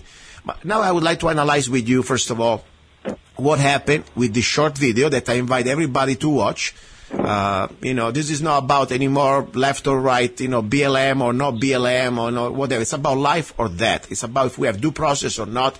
But more important, think about this tomorrow. Could be your son, could be another man, could be black, could be yellow, could be whatever. It's still a human being. Are we going to be shot just because, we don't, I don't know what we need to do. This guy was raising his hands. How do you see this video? I mean, I have it in front of me, the 2 minutes and 27 seconds of that. Anything you want to comment on this specific part, how the event went on the moment of the shooting of Lavoy? Sure. I watched originally the full 26-minute video of that, and anyway, when he got down to the end, let's back up to the beginning of the first part of it there, of the long video. He was stopped on the road. He stopped right in the middle of the road, and he sat there and he's pondering a little bit. And I know Lavoy, and I know what he was thinking. And finally he said, well, let's see what they got. Let's try it. And he took off, because he was not going to be imprisoned. And during that time that he was talking in there waiting, I know beyond a doubt that he asked everybody in there, do you want out? Because I'm not going to jail. Mm-hmm. So he got on down to the second roadblock, and he turned, and he tried to miss it. There was a law enforcement officer there that must have been on meds or something. I don't know what his problem was, but he tried to jump out in front of the truck. Clearly, jumped out there, and and it looked like he was going to maybe stop the truck. Lavoy seen him, turned to the left, got stuck in the snow. The snow was hood deep where they'd plowed it right there, and sat there for just a second, and he got out. His hands were clearly above his head when he got out of the truck. He marched back at an angle away from the truck towards the rear, quartering away from the truck, and got back there about 30 or 40 feet. And he turned to face a guy there that was holding a handgun. And everybody says the feds shot him. The feds didn't shoot him. It was Oregon State Police there. The feds were there. FBI was there, but they were not involved in the actual shooting. Okay. So he faced this guy, and now here's where you have to watch the video very closely.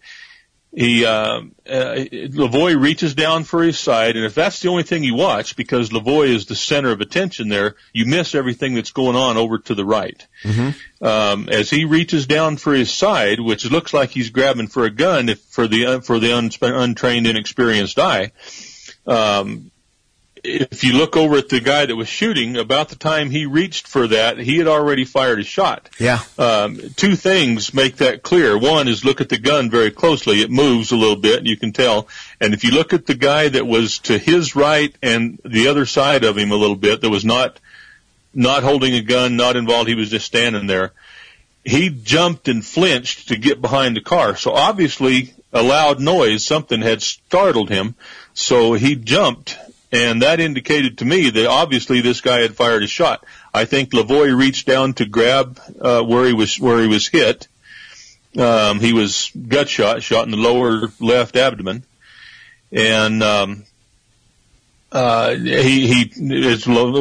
put his hands down. Then he tried to comply again by putting his hands up. He knew he was supposed to have his hands up, but obviously he grabbed towards this wound, and so he turned, had his hands up, and about that time, the guy behind him come out from the trees, and Lavoy saw him kind of out of the corner of his eye, or he was almost facing that way, not quite. And at that point, I think he may have reached for a gun that he was not carrying, because I'll come back and qualify that statement in just a minute. I think he did reach at that time down, and at that time the guy that come out of the trees hit him pretty hard. Now that may have been the point where he got shot in the head. I'm not sure. Yeah, I look at that. But anyway, he went down immediately there. Now I say he reached for a gun that he didn't have. Okay, even the authorities on the scene said that the only gun that he had on him was a 9mm semi-automatic. Okay, I don't believe that. Number one, he didn't own one. Number two, he didn't like semi-automatics. He was a full-blown cowboy, absolute wheel gun fan, and that was all. And number three, I'm not so sure that Lavoy even knew how to operate a semi-automatic. He had no use for him. He was a revolver guy.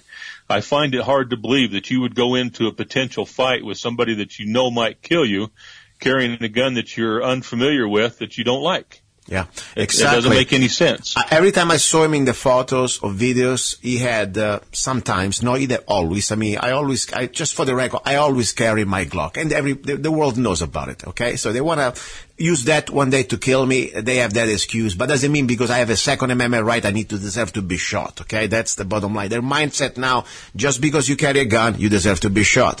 But the point, this man, Lavoy, he was always, I always seen him with a revolver. You're right. Number one. Number two, I mean, this is very simple. If you the moment that he got out of the car, everybody can see he didn't flinch. The man was with his hand completely above his head, and he was there, surrendering. He wasn't doing anything. He could even charge anybody because he was walking in 3 feet of snow. Okay, they tried to say he was charging. How can you charge in the snow? But more important, his hands were up. Yeah, if somebody punch you in the stomach, just punch you, I'm sure your instinct, your reflexes, they're trying to bring your hands down towards the point where you have pain. Imagine if somebody shoots you probably with a 5.56 or 223 or whatever they have. I'm amazed that he went back again one more time with his hands up. I mean, it's insane. It's insane. So I tell you, that's, for me, was terrible right there. And then, if, since we're talking also about guns in this hour, we know that as a law-abiding citizens, we are not here to kill, but we are to stop a threat, okay? That's the point. We are not here to kill a life, but we want to save a life. So, to justify an headshot, there are very specific situations. We can just go out as the civilians, go out there and start to shoot the first round we get out of our chamber is straight to the head. We must be articulating it. We must be able to articulate it if we do that. Maybe we can say he was wearing a body armor. Maybe, okay. But at the point, we know that the first job, our first duty is to just incapacitate, to stop the threat. So instead, the guy, they knew that they didn't have any type of body armor. They hit him already, probably just peripheral, but that's their problem if they don't know how to shoot straight, these bastards. But the point is, he didn't have a body armor. And to go straight to the head, that for me is an execution. If it was any civilian out there, any citizen shooting somebody straight to the head, it would be probably face criminal charges right there. Don't you think that? Probably, yeah. That's very serious. That's very serious. And I tell you, another thing, don't you think is these people, these shooters, these state troopers, or whatever they are, they are scary the level of also in amateur, you want to say when somebody is amateurish, incompetence. To shoot crossfire towards your own agents, fellow agents, I think that's scary too. I know probably not. I thought about that. How stupid was that? Come on. That shows that they're Yahoo with a gun. I wouldn't give him a slingshot. This is one of the few reasons, the few situations I say, we need to have gun control. People with a badge like that, they need to be trained before they touch a gun. But also their brain must be connected. It's so dangerous. If I was a fellow officer, I'd say, what have you done? Are you kidding me? You shoot, and the guy could even hit him at 10 yards. The first person, the first shooter, the first trooper, whatever he is, that was shooting with a rifle, he was probably about 10 yards, you think, when he was shooting a lavoy? Maybe, not any farther than that. If you tell me that you cannot articulate a couple of few rounds in the center mass in a way to stop a threat at such a distance, probably he had some misses. Maybe he had some peripheral hit. I don't know. We need to see the freaking, how you say, the autopsy here. Autopsy report, yeah. But 10 yards, you tell me that you cannot hit your target with a rifle. You don't deserve to have a rifle. Seriously. Well, obviously they were scared to death, Luca. They're scared of somebody that is armed with the truth. Yeah, that's true. He is armed with the truth, and he was killing them with it. Yeah, that's true. He was killing them with the truth. He was killing them with the Constitution, and they knew it, and they're scared to death. And it's hard to shoot when you're that scared, I guess. I think so, because, I really believe that even these people, they probably think they are badasses, and they think they have all the power on their side. They're still human beings. They still have a little bit of souls. And at night they need to go back to sleep. And when they realized that they shot a man that really wasn't a criminal, that didn't have any criminal records, there wasn't a violent person, there was a father, was a regular guy, seriously. How can you go to sleep every night thinking what you've done? Shooting a man that all he was doing was, hey, I'm here, raise my hand, please. That's it. I could have... They had ample opportunity to get him. They let him run... gave him pretty much free reign while they were around town. They were just like David Koresh. They could have got him, every time he went downtown to get ice cream. Exactly. Which he had a routine behavior of doing that. They could have gotten him any time. But that would not have struck fear in the hearts of the people, if he'd have done that. They could have done the same thing to quite a different number of patriots out there that they've attacked. Yeah. But it just doesn't make the same impression. They could have gotten him any time they wanted. Yes. No, I believe there is much more that we see. There is always a reason why they do this. Even, of course, the federal government, they're kind of incompetent, and sometimes we give them too much credit, but they have an agenda. And I think you're right. First of all, they could have taken any one of them in different situations, not to create this sort of isolated standoff in the middle of the snow with no real witnesses, but just the little 1984 style drone. They're pretty creepy, by the way. Very creepy. Yeah. Seriously, we realize now we are like living in this new techno-fascism that we have, technology that at the beginning, we were using it overseas and everything was fine because they think, okay, it's overseas, they can bomb anybody they want. Now they can legally use it on us. Scary. But that's another story. But the most important, you're right. They could get him any moment at the meetings, after the meeting, the parking lot. They didn't need to do that. They wanted to create a drama. But my question is for you is this one. I mean, we know that there was a statement of a witness that was pretty powerful, this lady that says exactly, honestly, what I've seen in this video. But we know that normally the FBI, before they release evidence, video evidence, especially in controversial situations like that, it takes months. Sometimes it takes lawsuits, okay? I mean, to get 2 photograms from the Pentagon, the alleged airplane hitting the Pentagon, it took like 2 years of lawsuit. Now, why you think the FBI, they release such a very controversial, and for me, black and white is not even controversial, but very powerful video of this man being shot, cold blood like that, and release it to the public? Why you think they did that? I think that they were pretty clear. I think they think we're stupid, and they believed that when they saw him reaching down like that they could obviously justify their intentions, or their actions, I mean.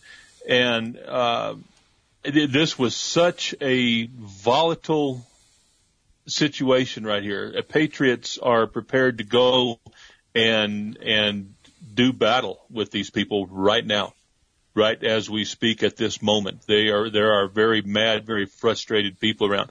And I think that the safest thing that they could do, assuming that they're thinking that the actions visible on the video would justify their actions, the safest thing that they could do is get that video out and try to stop a huge battle, a problem here. I have That's the only thing I can come up with. I have another take, Cope. Probably call me conspiracy guy, okay? I hope I'm wrong. But what I really think, they want to instigate the confrontation. They want it. They need it. I mean, we have pieces of legislations now. Just last Friday, a week ago, Senate, our U.S. Senate, or was supposed to be our U.S. Senate, give to Obama the final unlimited power to mobilize our U.S. military all over the world, around the world, no matter where, U.S. included, to defeat, fight terrorism. So anything now can be called domestic terrorism. So, and there is, of course, at the same time, these executive orders from the tyrant-in-chief, especially about the Second Amendment, gun rights, that they need some sort of a justification for the masses. So, to create now a situation where you show, I mean, I tell you, the first instinct that I have when I see this man, I don't care if I knew him or not, I don't care, whatever he was, for me it could be a guy from Mars. He's a human being, okay? Being executed like that, it made me feel very mad. That's a human reaction. I think it's normal and sad at the same time. And I hope we will use our brain first and our emotions later, because I tell you, I really believe that this is for me like almost is another little setup that they're trying to create to instigate and to justify a potential martial law scenarios or more legislation to completely destroy, because we are winning, destroy our truth, because we are winning with the truth. I mean, look, the last few years, we had a lot of victories. I mean, the situation at Bunkersville in Nevada was a huge victory. The public opinion was with us. We showed the complete tyranny of the BLM and the violence that they had and against, the Constitution. Everything was exposed, the collusion, the corruption with the Harry Reid and the Chinacom and all this stuff. And now, Hillary Clinton emails coming out. I mean, there is so much. The economy is going to hell because they stole the money from us. Everything is coming out. They need a distraction. And I hope to be wrong, but I think this is really where my brain is leading me. They want to... You could be right. They never do that. They never do. They don't need to give us any explanation. These people think they are gods. At least with lawsuits, we're going to get documents. Now, if we see that this was really a bad situation, black and white, they think maybe, hey, if it was a black guy in Baltimore or whatever it was, and guess what? The people are rioting and burning the stuff, and the guy, of course, was also guilty according to the evidence, but that's another story. Still, Now, yeah, but for them, they're just then they're told to back down and stay out of their way. Exactly. And they're destroying a city by millions and millions of dollars of damage. Exactly. And these guys are doing nothing but defending the Constitution, and they're scared enough of them to kill them on sight. Exactly. I mean, this is the point. I mean, even if we disagree, even if say it's okay, we think it was wrong and they broke in or whatever, they went in property supposed not to be. They weren't breaking anything. They weren't burning anything. They weren't endangering anybody. I mean, the violence, or at least use of force, should be proportional with what the trouble is. Okay, I mean, this is. Yeah. I mean, that's where it should be. Okay, but now I would like to talk about what we can learn, because I tell you, I'm trying to be objective, and I want to try to see the sacrifice of this man and also some of the other guys. I say some because some I have some problems with others, but I'll tell you later. I do too. We need to learn, otherwise we cannot just follow the same things over and over. And we need to at least give him that type of credit to Lavoy to learn from things I think could have done better. And I tell you, for me, what could have done better? And then you tell me if I'm wrong or right or your opinion. First of all, I believe the idea at the beginning to go there to support the Hammond was great. To go there as a peaceful rally to show that the Hammond, they were not alone. I think it was a very patriotic thing to do, very neighborhood things to do, even people coming from out of state. Great thing. Where I lost Hammond was when, without any type of sharing this plan, according to sources that I have, people that were with him, he decided to go to this Malheur refuge. And then, at that point, you open a new can of worm that, honestly, I don't think we have any more the moral ground to stand. And more important, we give him the excuse to use the revengeful plan to take some revenge. And, of course, to apply the law. Because that's the point, that when you lose the moral ground and you give them an excuse, they come after you. And they will use everything they can to do it. Even if it's just a small infraction, they throw the book at you. And then, of course, we know very well, you go there and you start to show that you're not just even a hippie, wearing flowers, but you have an America where you have, according to the state law, you can carry a gun. And you carry a gun as a Second Amendment form of also of right. Then you become a domestic terrorist. So you give him also another excuse. Timing was terrible. It was exactly the same weekend where Obama was passing the executive orders for the gun control. And of course, also, I think was, from a strategic point of view, I mean, if you want to do something like that I do not encourage, because I really believe that we can win this without breaking the law. Even, of course, I believe that's our property, but that's another story. It's still the law. You're breaking some other, in a federal property. I believe that, if you want to go there, you need to go there at least with resources and enough number to keep this peaceful. Because if you go there with 20 people and no food and no any type of resources in the middle of a winter, you settle yourself up to be can in a bottle and to be just a martyr, maybe, but still wrong. Yeah. What do you think? Well, to start with, the Hammonds didn't want help. They didn't want anybody there. Mm-hmm. At that point, we should have probably backed off and waited for another time. I agree completely. I said that too. At that point, we started losing a lot of support mm-hmm. From our side because we were literally forcing ourselves on them. Okay, if we were going to go up there, when it come time to, they decided to take over that building. Now, I'm not entirely opposed to that. What I'm opposed to is the fact that nobody consulted anybody. They got these few people in there. They just decided to do it. Mm-hmm. And they didn't have the support of the Patriot community. Now, there's no way to discuss this without getting into Article 8, Section 17 or whatever it is of the Constitution, where you talk about the ownership of this land. Mm-hmm. The feds do not own that land. They do not own that building. They have no right to be there. This should be the state's land, and that's what they were standing on. Mm-hmm. When they say they took over a federal building, what we did was go into a building that rightfully should belong to the people of the state of Oregon and the county of Varney. And that was the whole premise for them to be there to start with. So I'm not entirely opposed to them doing that. I'm only opposed to the fact that they didn't get the I'm not going to say permission, but just to consult a little bit with other people and say, okay, this is a good idea. Let's do it like this. Exactly. Instead of just diving in there. And I'll tell you, Lavoy didn't even know that they were doing that when he went up there. Wow. He was kind of blindsided with this. So, wow, that's very sad. And I agree with you. This, first of all, the first thing I think we should always remember, first of all, we need to have the support and the minds and hearts of the locals. Because, after all, the leaders, or if you want to do the people that they were somehow starting this idea, like Emmett Bundy, was even a local. Okay, so you cannot impose yourself on if the local population don't want to do it.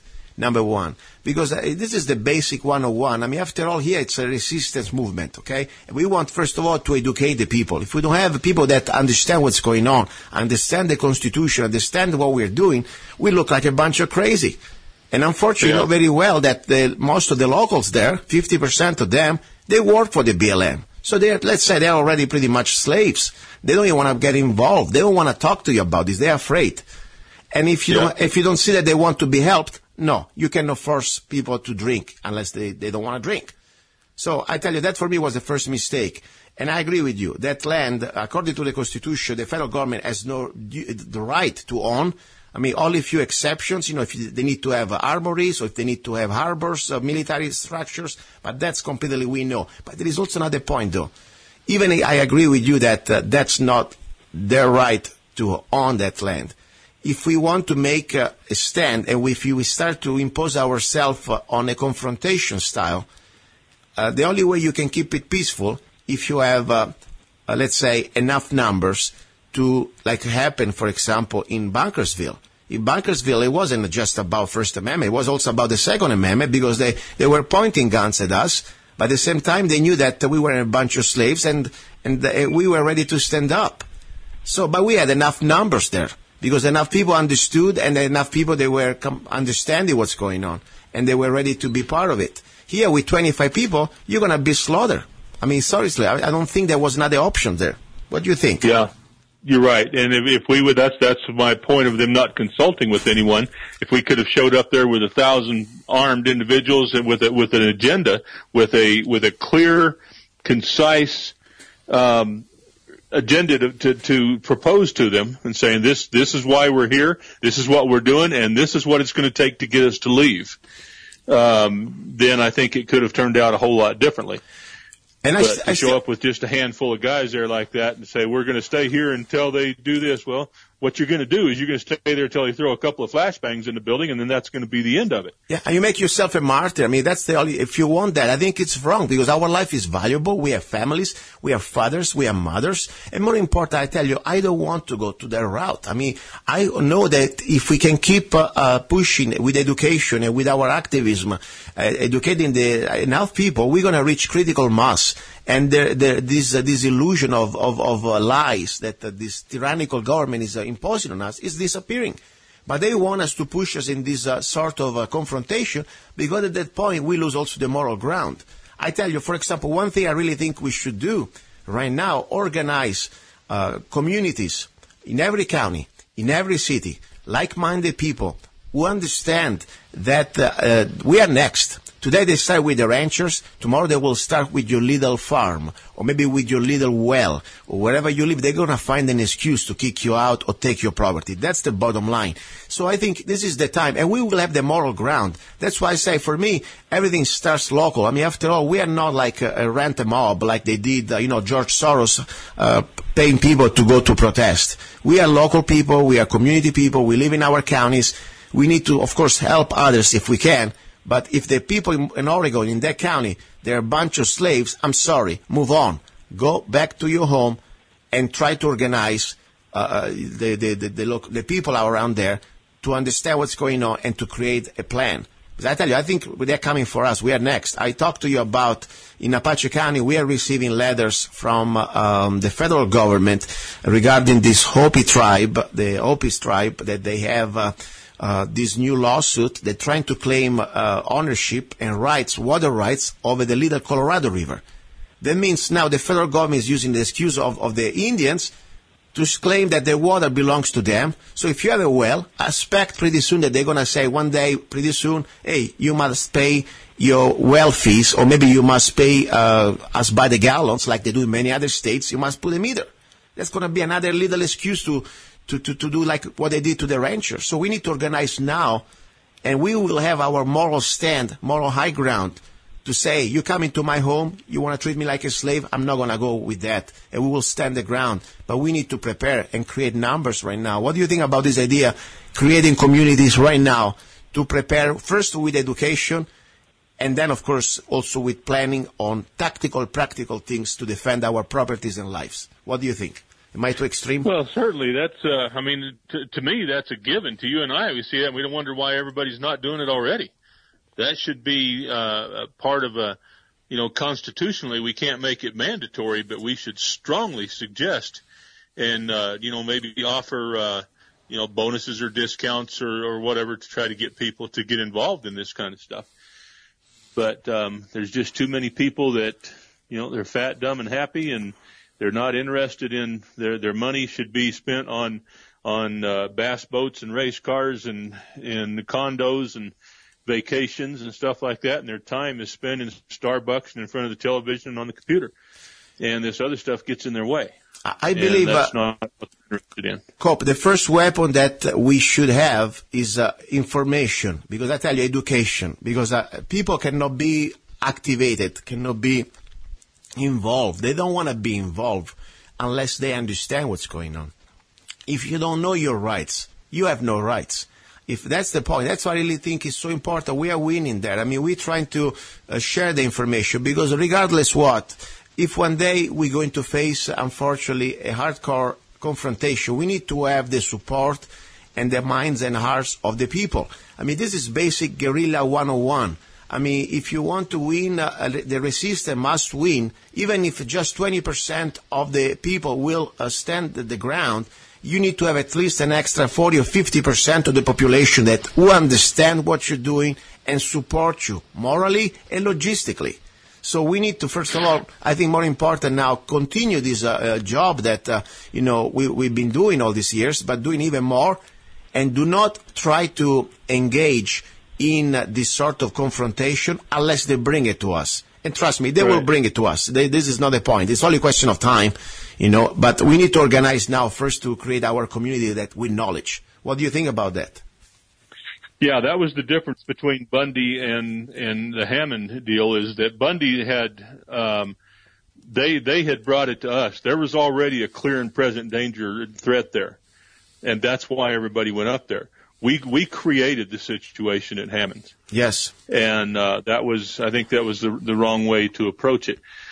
But, it said that people will not fight for something that they don't understand. Exactly. And if they're not going to read the Constitution and understand it, take a little bit of time to study it, pray about it, and try to understand it, then we're not going to get anybody to fight. You can go downtown and talk to somebody about their different types of rights, and you can mention, the First, Second, Fourth, 10th Amendment, and they have no clue. They might know the Second. Yeah. But they have no clue what the other ones are, or what it involves, or how it affects them. Exactly. Another thing also, because I've tried to learn always from mistakes. I understand when Lavoy said on camera, I'm not going to jail. I don't want to go to jail because, he was born free and he didn't commit any crime, really. I mean, this guy, not violent crime. Let's put it in this way. Then you want to and still, till that moment anyway, he wasn't sentenced with anything. But the point is, I tell you, when I saw that NBC interview, I almost saw a setup. Because when they start to ask you these questions, and unfortunately Lavoy was, in my opinion, was a good guy, but was a little naive, okay? For me, I saw a much more evil plan to put you on record, to say things that can be used against you in court, or when they shoot you, they have a justification. That's the point. Right. So I say, guys, please, think before we talk. Let's be smarter. We are winning the war with information. We are really doing a great job, and we had incredible victories the last few years. But let's not play by their game. Let's not think with our testicles. Let's think with our brain and our heart at the same time. And if we had to stand the ground, let's stand the ground when we know that we have all the moral, really, authority to do that. That's the point. There is a point they will do that. They will do that. They will come to your door just because you have probably a wood stove. Cope, you know that. Or maybe because you didn't register your little goat or your little chicken. Trust me. They want to treat us like slaves, and we are not slaves, and we will show it to them. But at that point, we will be prepared, and we will have the community, at least a part of it, understanding what's going on. I want to say the last 60 seconds, no, not even 60 seconds, 10 seconds, a prayer. Normally, I don't pray on my show. I keep my religion for myself, but, I do whatever I want here. And if I can irritate somebody out there, let me do it. I want to say a little short prayer to Lavoy and to anybody that, unfortunately, he gave blood before him for a good cause of freedom. You got the floor. Give me, just real quickly, I want to go back and qualify one statement that I said that he reached for a gun that he didn't have. Mm-hmm. It's because he normally wears a shoulder holster, but according to the FBI, he was not wearing it that day. Mm-hmm. So I think when he reached that second time, he might have been reaching for out of habit, and it wasn't there. So that's why I said that. Okay. So let me finish up for you. Very good. All right. Our kind and gracious Heavenly Father, we're so grateful for having this opportunity at this time to live and work on this earth and try to work out our salvation and maintain our liberty and freedom. And we are grateful for the men that set forth the Constitution and their founding documents. And we ask thee to be with Brother Finicum, with lavoy-finicum and his family, and to bring him into your arms and know that he was right in what he did. We know that you know that he was doing what was correct. We ask thee to bless his family and comfort them and help them to find the healing and comfort that they need. We ask thee to bless all those that stand in need of thy blessings today. And we say these things in the name of Jesus Christ. Amen. Thank you. Have you ever met someone on an online dating site and thought, wow, this guy is perfect for me, or she is simply amazing, only to find out they were hiding a deep, dark secret? They plan to vote for Hillary. FreedomLovers.us was created for singles who want to exchange ideas and who love for freedom.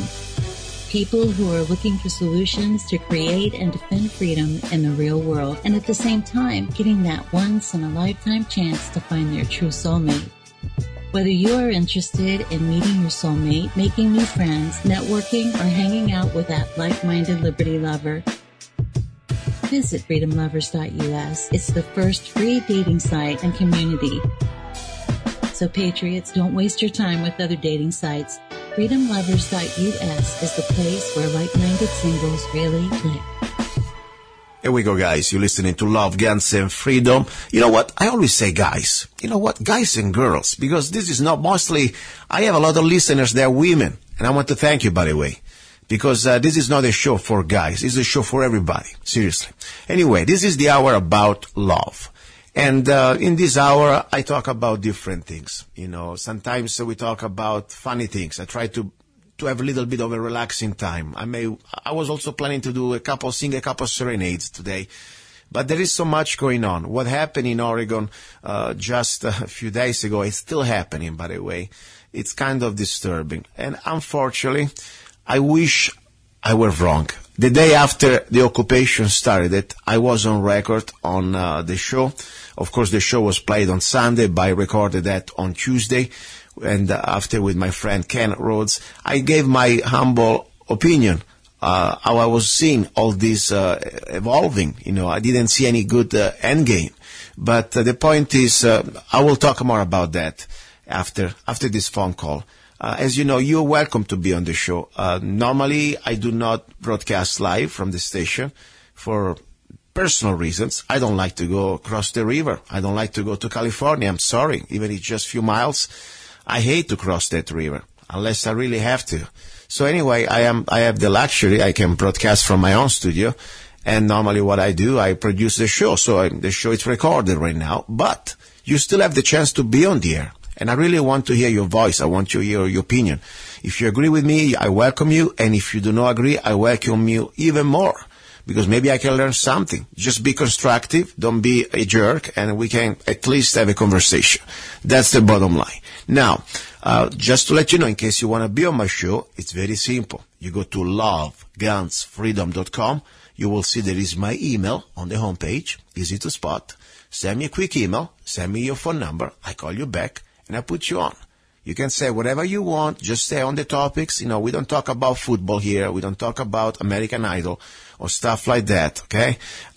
Just stay on the topics normally I talk. It's about freedom. It's about our rights, about life. It's about also love. It's about guns, of course. So that's the idea. Simple as that. Keep your language FCC compliance, so I don't need to keep editing stuff. And everything's fine. All right? So now I have a gentleman that I've been a Facebook friend with him for at least, I think, a couple of years, and so with this lady. It's kind of interesting because Facebook can be used really to find like-minded people and have a constructive conversation with people that you never meet around the world. So I really want to get this opportunity, and I have him on the show right now. His name is Michael. He's from around Phoenix. Michael, are you there? Hi, how you doing? Very good, Michael. Nice to... beautiful day today out here. Very good, very good. Tell me a little bit about you. First of all, what's going on in your life? What's going on in Phoenix right now? Anything you want to talk about it? I give you the microphone. I give you the floor. Go ahead. Well, as far as I have some things I'd like to say in a minute or two about the Oregon situation and about our fight with the liberty in general. Yes. As, I would go ahead and be willing to give my last name just because there's people around the state who do know me. My name is Michael Bailey. Okay. There's I've known kind of among a lot of Republicans and other political types in the liberty community as being, I say, outrageous things sometimes, because of it's just a lot of it is to make people think, to make them look at something from a different angle and deconstruct it, to see what's going on behind things. As far as today and what's been going on with our life, me and my wife, we're sort of having a hard time. I'm putting in for disability from the VA. So times have been tough. I just had to go down today and beg the government for food at the food stamps place. Hopefully that works out. But beyond that, we have in Phoenix, there's a lot going on over here at the Capitol with people like the state senator, Kelly Ward, with Kelly Townsend, the representative. Some of these are people that a few years ago I helped start the Tea Party with these people. And it seems to me like a lot of them are drifting back the other direction towards the statism side of things.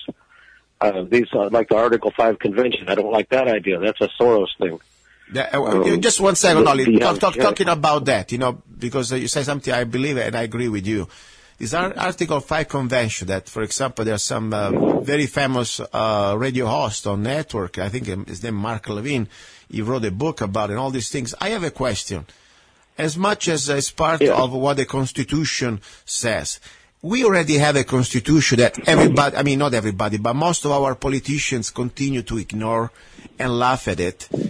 I would like to ask to these people that they push for this convention and to reopen this Pandora's vase with some results that we may not even control. Because now we have a constitution that even if it's not perfect, but it's there, and our politicians, they spit on it. And now what do we think that when they have the opportunity to reopen it, and not just because they say, okay, now we can follow it, meanwhile they can change it. And we know very well that we don't have this type of politicians like our founding fathers who wrote the Constitution. Now we have people that we know very well that they can completely destroy us legally, between quotes, rewrite piece of paper that it really becomes our own death. So I tell you, we already have a Constitution. Why don't we enforce it? I agree with that. We've almost never lived under it, practically since the days of Washington. Washington himself was frustrated. He hated having to wait for the Senate to confirm appointments, for instance, and he was ready to take the field himself to go put down a whiskey rebellion, and without a declaration of any type from Congress. So there's from him and onwards, Adams right after him with the Alien and Sedition Acts. Exactly. It was in clear violation. Exactly. Jefferson immediately after him by the third president here, where by that point you've already had two presidents elected, one by each political party. And Jefferson, the Louisiana Purchase was a huge thing. New England almost seceded over that. So we've almost never actually lived under it in a strict sense. And, and especially since the Civil War. So it would be nice to actually give that a try before we decide to scrap it. Exactly. And I agree with you. The Civil War, It's like you say, these people were geniuses at the time. How do we think we're going to have somebody? We won't get Madison and Mason and Franklin this time around. We'll have McCain and Pelosi and Reid doing this. And we don't need that. Exactly. And the point, when they have the type of opportunity to create by number the legality and the constitutionality to rewrite our Bill of Rights or to rewrite part of the constitutions, we have completely created our own gun that we're going to shoot it ourselves in our head. Because I tell you, there is right now no desire. We know very well we are living under some sort of a soft martial law. The Constitution is ignored every day. The last 7 years, even more in our face with this man acting as a president. It's on the open, and nobody does anything. I would tell your readers, your listeners, I would like to tell them to look for, on the Internet, to try and find, in 1977 and a couple of times subsequent, the Senate study on the states of emergency. Now, since this is a very important thing, because when they declare a state of emergency, for instance, the primary one that most people go to with this is Roosevelt. Yes. When we had the financial collapse. Yes. Then he declared a state of emergency, similar to what we have with natural disasters, or if there was an invasion or war. And then there's law in place that then begins to grant extraordinary powers to the executive. Yes. The fact is that I believe it was 1977, the Senate did a study on this and found that at the time there was many of these states of emergency still in effect, including ones that were still in effect from the time of Roosevelt. Exactly. Which allow the president to do things that maybe he doesn't need the consent of Congress to get away with. We still under state of emergency. Because they act as if it's war. Exactly. We're still under the same state of emergency, never been repealed. So we are under martial law, even if people that don't see it still at our doors. But we are under this sort of completely, I would say, tyrannical, when we have all the powers in one man, exactly, or in one branch of government. This is tyranny, in my opinion, at this point. It's pretty black and white. Listen, you said that at the time, yes. At the time, to give them credit, they did try to fix it. They passed a bill or passed laws that ended those states of emergency, and then placed a prohibition that states that if a president doesn't end a state of emergency within 2 years, then it will expire on its own. Mm-hmm. That's a good idea. The problem is that what the presidents now do is just simply declare one every year, so they overlap. Exactly. You can go right on the White House's website and see where Barack Obama has simply extended by executive order the declaration of state of emergency that George W. Bush put in place because of 9/11. Exactly. And he continued the financial one that was put in place by Clinton, right back the line, right down to Nixon at the time. So it's this goes on and on. They're following their puppets. If you sometimes act why they don't act like there's no constitution, well, it's because we have a monarch on the throne who's just writing orders. Exactly, and this is my point. This is no matter which party. Of course, they try to play always this sort of wrestling funny match game. Yes. But at the end of the day, they're following the same orders from the same WWE. Exactly. We are the idiots. We are paying the tickets without even our will. We think, they give us this opportunity to think that we can choose just to keep us in this illusion that we still have freedom, but we don't. We choose now between the same type of puppets that they work for the same masters. That's the reality, and they're doing the same type of deeds, the same type of actions. Now, you said that you are a veteran. You went to the VA, so you are a veteran. Yes. When did you serve? How long ago did you serve? I'm just curious. From about 1979 until 1991. Wow. I did drug interdiction in South America, Central America, Honduras and El Salvador, and saw some fire there.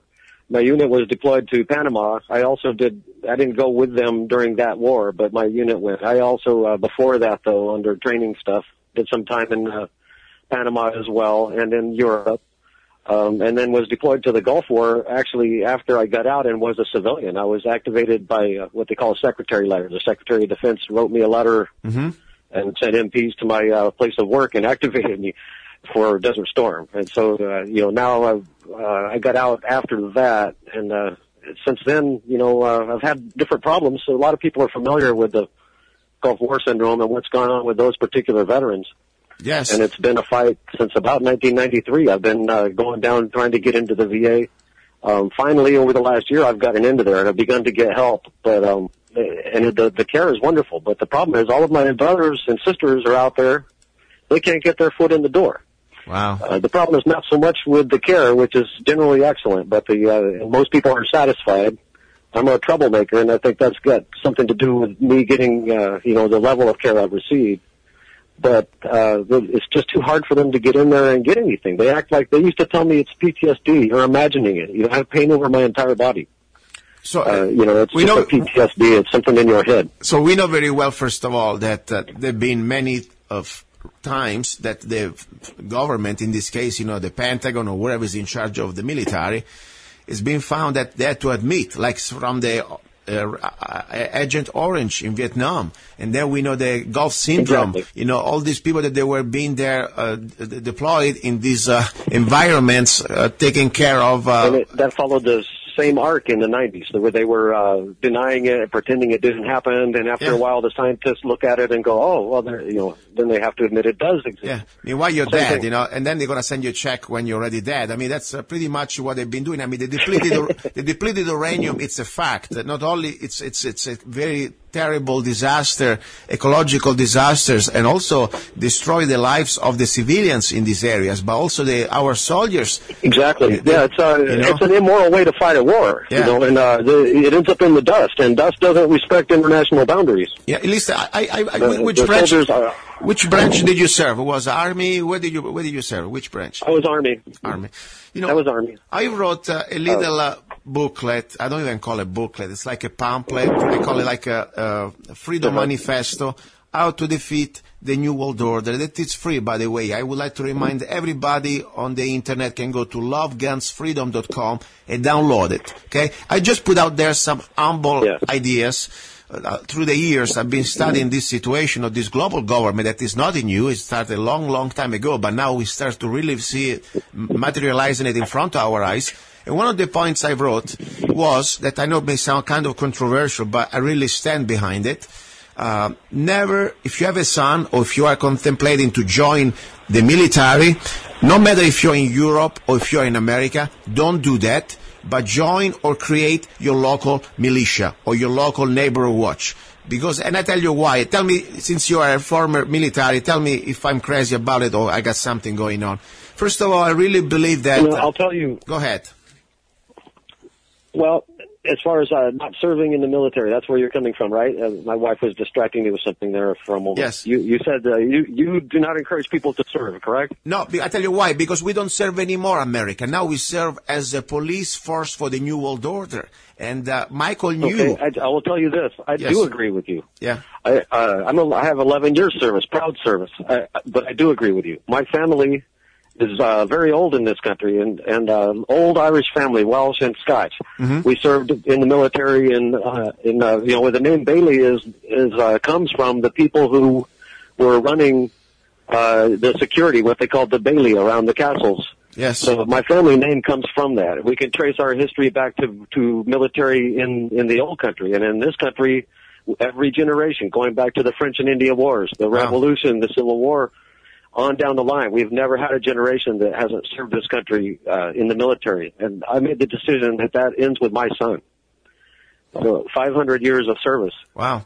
So you my family came here in the 1600s. And let me tell you why I came to this conclusion. And this is a guy that, just to let you know, when I came to America, the first year, I wanted to decide what I wanted to do. My original idea was to join the Army. And I tell you what happened to me. I learned pretty soon that I wanted to serve America. I didn't want to serve under a United Nations or under the global government. And I wanted to serve always in the interest and according to the Constitution. Now we know very well, and all the people out there that they always say, hey, you don't support the troops or whatever. Let's stop for a moment, and I have a question for you. Do you support or do you believe that the supreme law of the land is our Constitution, and we're supposed to live according and within the Constitution? If you say so, we have a conversation. And my first point is, we know very well that only Congress can declare war. And the last war that we had, to be specifically according to the Constitution, with the Congressional Declaration of War, was World War II. After that, Exactly. Starting from Korea was the first operation under the United Nations. But really what opened my mind and made me learn, say, wait a second, I need to learn this stuff because I'm not going to give my life for some United Nations general or some United Nations, police force action. I want to put myself under America, not under some global government. Was for me when I studied and I learned reading the book on Michael New, Private Michael New. I had also his father on my show, that he was during the 90s, the exactly example, that man, probably you know about Michael New, right? Are you familiar with him? Yes. Well, I will tell you this, to support the troops, I don't believe I do, but to go to your point, the people that support the troops are people. To support people is good, it's just, we have to love each other. The people who they work for, it's not so much that they follow orders blindly. These are people that have a commission, a commitment, a passion to serve their community, to do something larger than themselves. The way they're raised, the way they're taught, in the Matrix they called it the world that has been pulled over your eyes, is your prison. And they grow up believing that it is service, it is good for your community. I had lofty, honorable goals when I served in the military, but it's the people who are sending them over there. They take that commitment, that passion, and they twist it into a dark thing and use it for their evil ends. When I went to Saudi Arabia, I saw what went on in Kuwait. It was terrible what Saddam was doing to them people. The fact is, we had no business being there. All we were was the tip of the spear for the New World Order. Exactly. Let's not forget also who put Saddam. Now you see the results. Let's not forget who put Saddam in power. First, they create the monsters. Then we gotta go there and say, hey, we have a monster to kill. I mean, this is insane. And meanwhile, the sad thing is, I really believe there is an agenda. And the same with the Shah of Iran and all this business in South America with Argentina and Venezuela. Same thing. You know very well about, I'm sure you're aware of a famous general, was General Butler, Smedley Butler, from World War I. Was one of the most famous decorated U.S. Marine general in the history. He wasn't just some sort of a hippie that didn't like to serve. This guy served with honor, has so many medals that he can even talk about it. He wrote a book. I do believe he was a Medal of Honor winner. Yeah, and the book he wrote was War is a Racket. And he was exposing right there. War is a racket. Exactly, all the things that they're doing to us. And I'm sad when I still see a lot of people with the in good heart try to not even have a conversation about it just because you want to talk about these things. You are like a traitor or stuff like that. But instead, the real traitors, they are in Washington. In my opinion, they wear white suit or at least white collar, and they are the one using our men and women that they committed themselves like yourself to defend this country for their personal or political gains. That's the point. And the point is now, I have another idea also. I know it can be more conspiracy, but I really believe this is happening. If I wanted to take over a country, what I'm really aware of, what I'm really afraid of, I would be afraid of all people like yourself or women that are committed to serve and even die for their country. Normally you can find these people, the people that join the military. Exactly. Okay, so what do I want to do? First of all, I want to get rid of them. I want to get them under my control. I can able to, now everybody that join no matter which branch of the military, by different executive orders starting from Clinton, you can be having so many vaccines and medical testing on you without even your consent. So right there, I would have a problem. I had it myself. The problems that I have contracted Gulf War syndrome. I've reached a point, I'll put it this way, just over a year ago, I'm 5'4". Yeah. I'm 54 years old now. Yeah. Just over a year ago, I was easily able to pick up 250 to 300 pounds in a deadlift. I could lift and move 100 pounds at a time all day long, 12, 15 hours a day. I used to work as a muscle car restoration guy, so we're talking cylinder heads, engine blocks, crankshafts. All right. Well, today I can only lift maybe 40, 50 pounds maximum. No surprise. The 12 hours a day is out the window. I can't do work longer than 20, 30 minutes at a time. Yeah. And then I have to have a couple hours rest. So an entire day I might get 2 hours worth of real work done. Yeah. This is what they've done to people. My company that I was in, I have other friends. It was a company from Phoenix, 2220 Transportation in the Arizona National Guard. and we were given as many as 70 different vaccines during deployment, all of which were experimental. Wow. The anthrax vaccine they gave to us eventually put over 20,000 people in the hospital, and the Supreme Court made the military go to a different anthrax vaccine. Wow. That's why you don't see so much of an incidence of this stuff from the newer deployments, because they have a different anthrax vaccine. Yeah, and this is, I mean, so, you confirm exactly what I've been knowing just because. The nerve gas pills, yeah. you know, experimental. We had those. Exactly. So they use you as some sort of elaborates, okay? But the worst part is, I really believe, they don't just do this by accident or because they are incompetent. What I believe, their agenda is this. They want to first of all find out the people that would be the watchers, okay? The people that would be the defender of this republic. Because the moment that you took an oath, you meant it, and so like many other millions of people like you.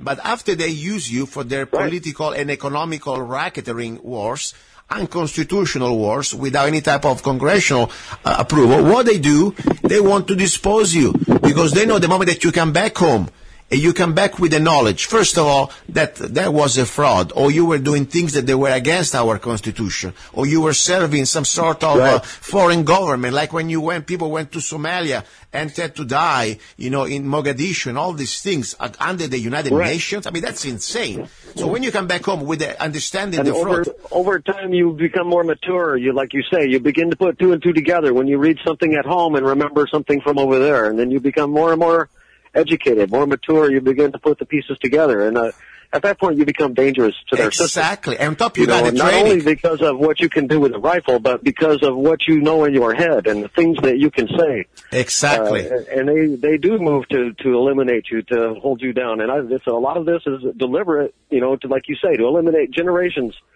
of potential threats to their existence. Listen, this is exactly what I mean. It's why my son doesn't serve. And that's why I say this is not a conspiracy. I really believe this is happening. We are under occupation. We are under foreign occupation.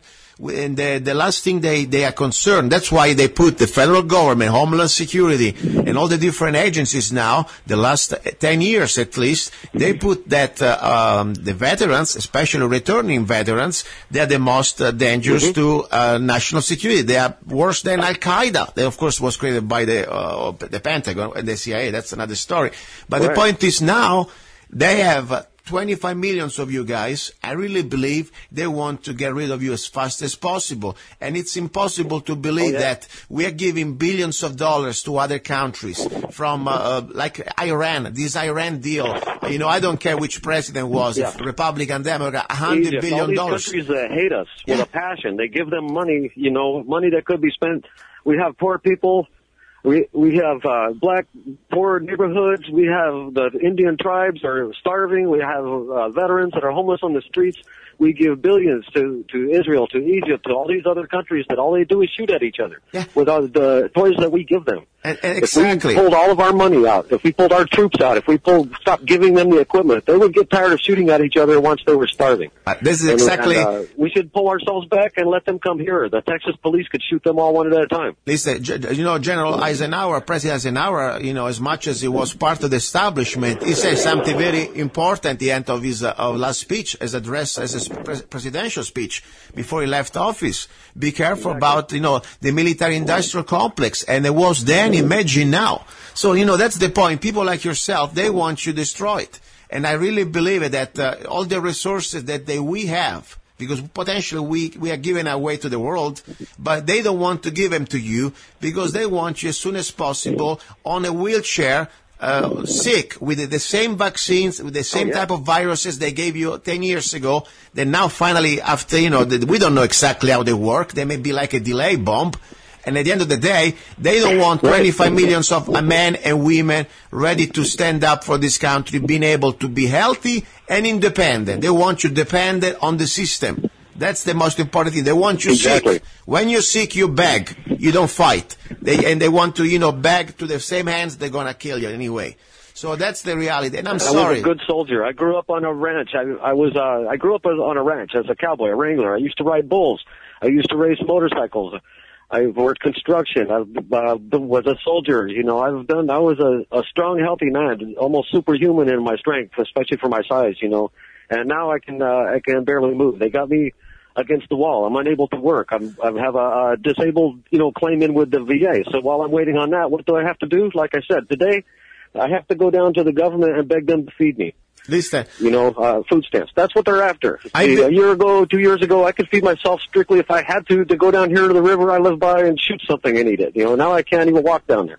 Listen to me. This is just a humble local radio show, but we have listeners. I have listeners also through the internet around the world, and of course even in Phoenix area. I don't know, whatever I can do. I believe we are more important. We are more efficient than the government. After all, it's up to us as a human beings to help each other. And even if we can, I don't know, whatever. I want to give you the microphone. I want to give you 60 seconds. Whatever you say, maybe people can do to help you out. So from a prayer to maybe they can send you a donation. I give you the floor. Whatever you want to say. I am expecting, we're hoping that this summer we'll get a rating from the VA, at which point we should be okay. Even then it'll be the same thing, living on the government rather than working for yourself. But with that aside, we do have a PayPal account. You can send that to Mike at finitestate.us.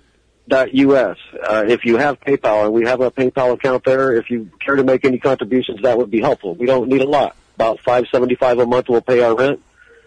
We just need to get a few more months until we're able to hopefully pay our own bills from what the government will give us. And like I said, that galls me to no end to go. Please let me pay my rent, government. Please give me something to eat.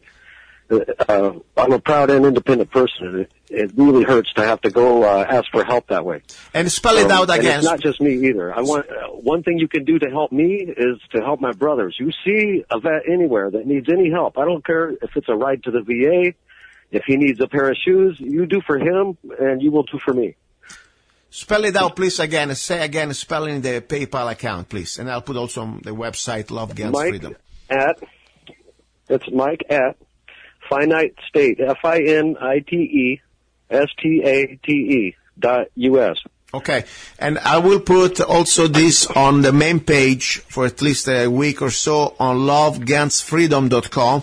And if you want to send me also through Facebook, please, a photo of you, and repeat me again on the Facebook message, the PayPal. I will put that on the front page of lovegunsfreedom.com so people can go there. And I'll do that, and I thank you for that type of help and that type of mention. And like I said, though, don't let anybody. I want to tell them out there, if you can't help me now, and you don't, or maybe you don't.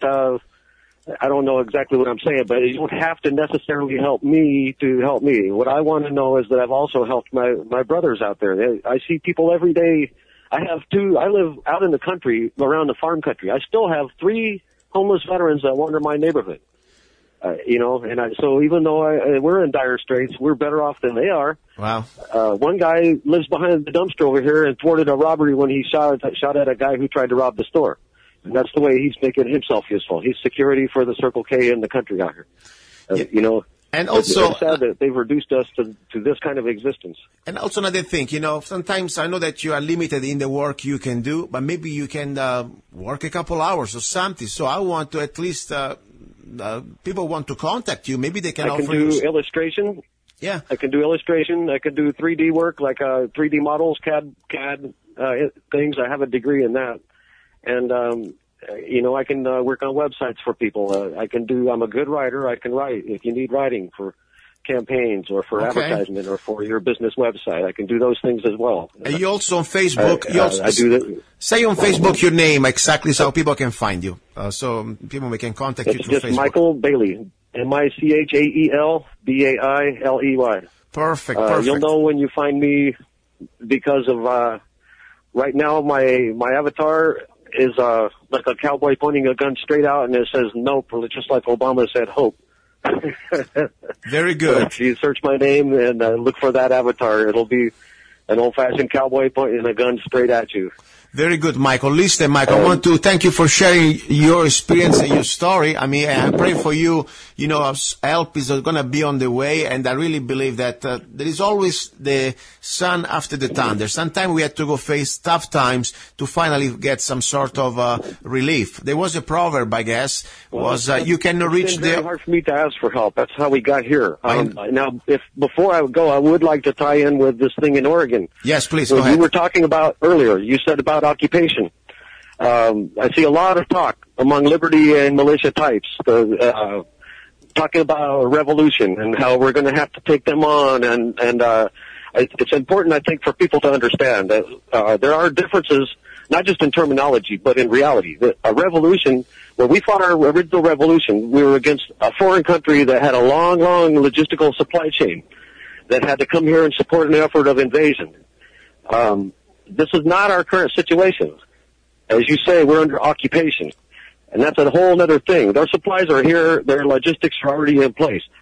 The quickest way for us to lose in this thing is for everyone to pick up their rifle and run out in the street. Because, it's not that we don't need soldiers like that, but everybody who's been in the military knows. For every soldier in the field, there are 7 to 12 other people who support him. He has to have toilet paper. He has to have food. He has to have parts for his rifles. That means you cannot win without people to do the support work, to help people to do what these guys up in Oregon tried to do. They had nobody for support. They isolated themselves, like you were saying. There was a lot of poor decisions made as far as that goes, and it's a shame. I feel like lavoy-finicum was a true patriot. I pray for his family. The thing is, what we have to look at is that word. We don't need a revolution. What we need is resistance, just like what the French were doing to the Nazis. I agree. I agree, Michael. I think they're pushing us. Somebody has to unscrew the light bulbs, lose the paperwork, the copy machine don't work, that kind of stuff. Yeah. Resist with everything you do every day in life. You look, and there's something you can resist these people. You don't have to go out and shoot anybody. I agree. And on top, I really believe more important, we need to, first of all, we are winning the information war. We are winning with facts. We are exposing the enemies. And now that's why they want us. People have to know what's going on. Yeah. I mean, we need to continue what we were doing. I mean, look, now the things a few years ago, people used to laugh at us. Now they start to see that we are really, there is no difference between the both parties. We are under tyranny. The Constitution is gone. We have people like they live by different type of set of laws, like the Clintons, or Obama being a complete tyrant, and so Bush was a tyrant. The point now, it's on the open. And these people that put down lavoy-finicum like some kind of dog, they don't care which side of the aisle you're on. They'll do it to you if you're a Black Panther. They'll do it to you if you're at Wounded Knee. They will do it to you if you're a Tea Party guy. They don't care. Exactly. That's what we have to join together as people to do this, and it has to be a resistance. There's only been one way proven to beat the United States in warfare, and that is attrition. You have to wear them down. Exactly. That's what happened in Afghanistan. That's what happened in Vietnam. That's the only way to beat these people. Resist them and wear them down. And the most important thing... The time to take the field is not now. No, and on top of it, it's so wrong. I'm not a military guy like you. I just did some military school when I was in academy in Italy. But the point is, it's proven that we are... let's say, in an asymmetrical warfare, and the last thing you want is to put yourself in a can, in a bottle, and I don't care how many people you have, you're always going to be overcome. And what is the point? To be there and die. I mean, there is no point. I mean, the point that you want to live, you want to share the experience, you want to educate more people, you want to expose their evil, and we still have different venues we can do that through the information, through lawsuits. There are times and places there's times and places to die for what you do. Yeah. You remember Patton, man. Make the other son of a die for what he believes in. Yes. Those are when they bring that to you. You do not put yourself in that situation. Don't go challenge them. When they bring it to you and force it upon you, that is when you stand and die. Exactly. In the meantime, you have to live, like you said. You roam around. You find ways to wear down their machine, whether through propaganda like we do, whether through... If you work for the government, you will see something that you don't like, and you can do legally that they can't prosecute you for. And exactly. It just slows down what they're doing. And you don't give them. That's how you beat them. You don't want to lose the moral high ground. You don't want to give them a chance that you're breaking some laws that they can come after you. I mean, for example, when the bandit situation happened, okay? I mean, it was different. They were beating women. These federal agents, they were tasing women just because for asking questions. They was completely destroying the basic human rights, First Amendment. They were were killing cows. Exactly. I mean, that point was like you defending your home, and there were more neighbors coming to help you. And that's why I think we had a great victory there, because they knew, the public opinion understood that they were in the wrong. The federal government was in the wrong. Now it's different. This is completely different. And that's why I say there is a point that they pushing for this situation. I really believe that there is a plan to try to create and instigate this situation so they can use them against us and justify all these new martial laws, plan and laws that they are passing, and all these executive orders for gun confiscation or gun registration or whatever they're trying to do to completely control our gun rights. So that's the point. I believe that we gotta really be smart. We don't want, you want to use our brain first, not use other things, because at the end of the day, we are valuable, we have fathers, we have mothers, and, and more important, we want to really, don't want to give them the opportunity to have the moral high ground, because unfortunately we have enough zombies out there that they believe everything Fox News or MSNBC is saying. Seriously, that's the problem. We have to play the long game. If you want your great grandchildren, if you want the people in your line that you will never know 100 years from now to know any taste of freedom, then you cannot let your patience, be overridden by your emotions. There may well come a time when it's time for us to march, with the rifles, but now is not the time. Yes. Now is the time to avoid them dictating the terms. We don't allow them to dictate the terms. Exactly. They are our employees. And even if one day we had to march, remember, we are the resistance. We are not a regular army. And the last thing we want is to be, let's say, on the battlefield, line up, ready to be shot. That's not the model. We are in the resistance. That's the fastest way to lose it. Exactly. Especially when we are fighting against technology that, only God knows. They can now legally shoot us with drones, very well. We know that. Listen, I have a song I want to dedicate to you. It's called The Wall, a song that I wrote a few years ago from the album Wake Up America, my CD Wake Up America. And I wanted to dedicate this to you and to every other American soldier, man or woman, who will never forget to uphold the oath to defend the Constitution. So I want to dedicate to you and to every other man or woman who's serving or has served, and they will uphold this oath to defend this republic against all enemies, foreign and domestic. Thank you very much, Michael. I appreciate your friendship and I appreciate your input, okay? Thanks. Thank you, Luca. Very good. Okay, guys, this is Luca Zanna. You're listening to Love, Guns, and Freedom, and now I'm going to play right now the song The Wall. Feel free to also find it on YouTube. If you want to support the show, you can also, of course, download it on my website, zanna.us, or go to Amazon or iTunes, anywhere you want. Remember, this is no NPR. I don't steal the money from you with the taxes. I just, ask you for your support. That's the way I keep the show free, and I don't need to rely on corporate sponsors. Thank you very much, and don't go away.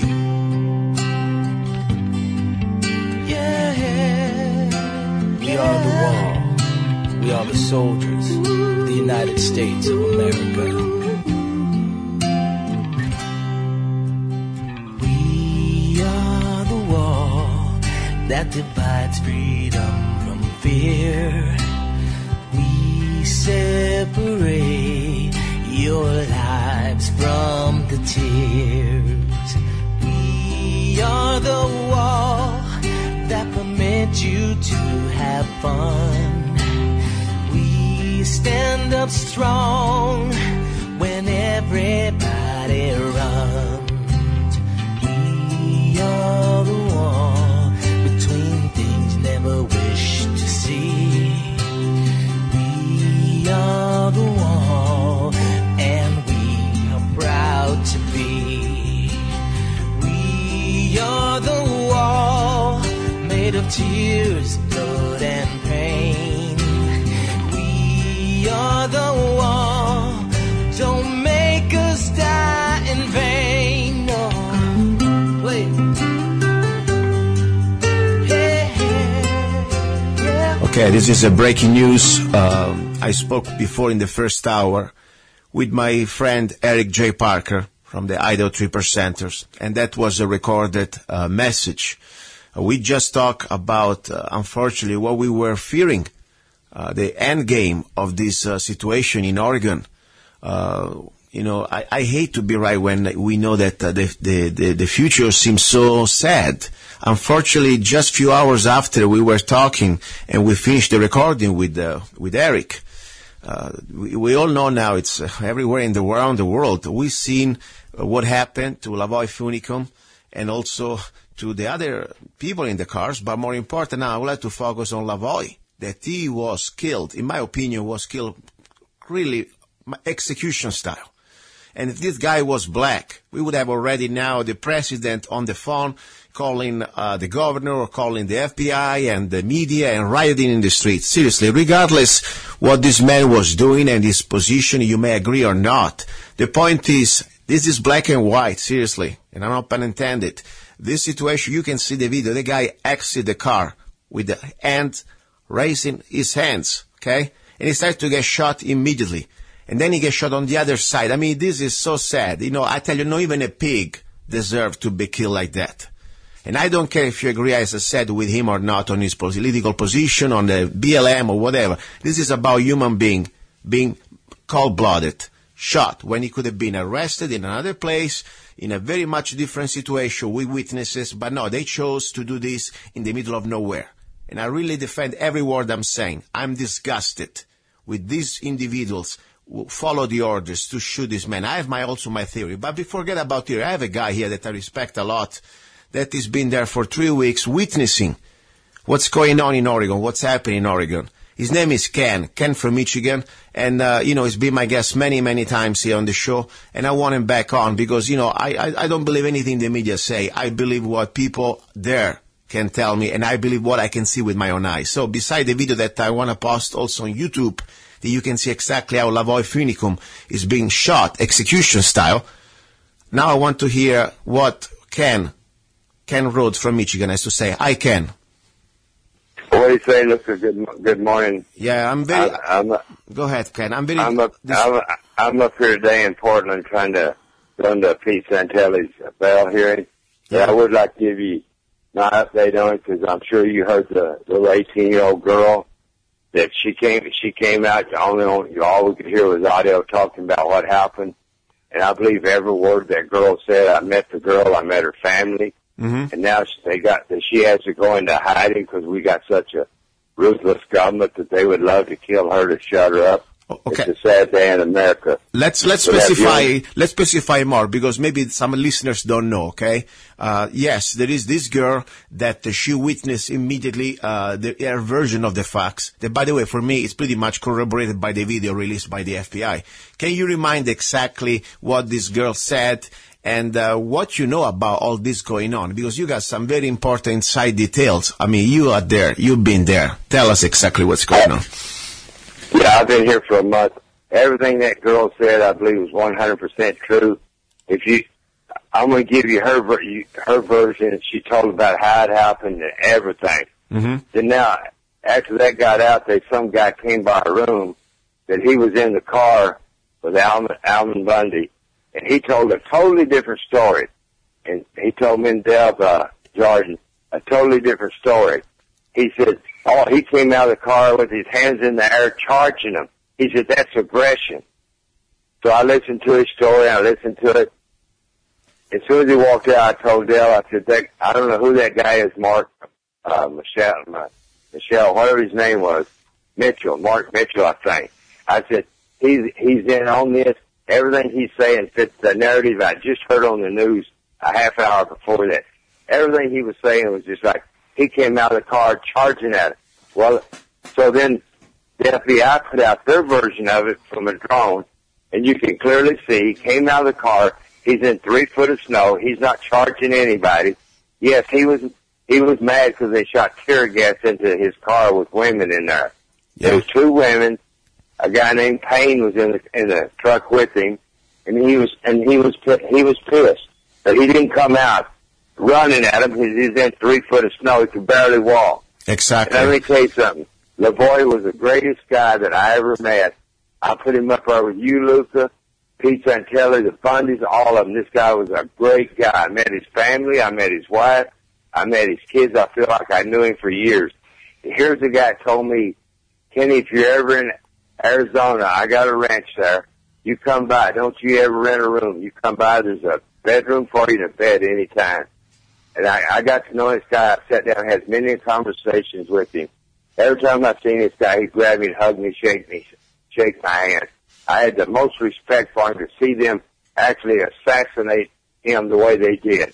He got out of the car, and from across the street, somebody shot him in the left side. Now, they said they was using rubber bullets.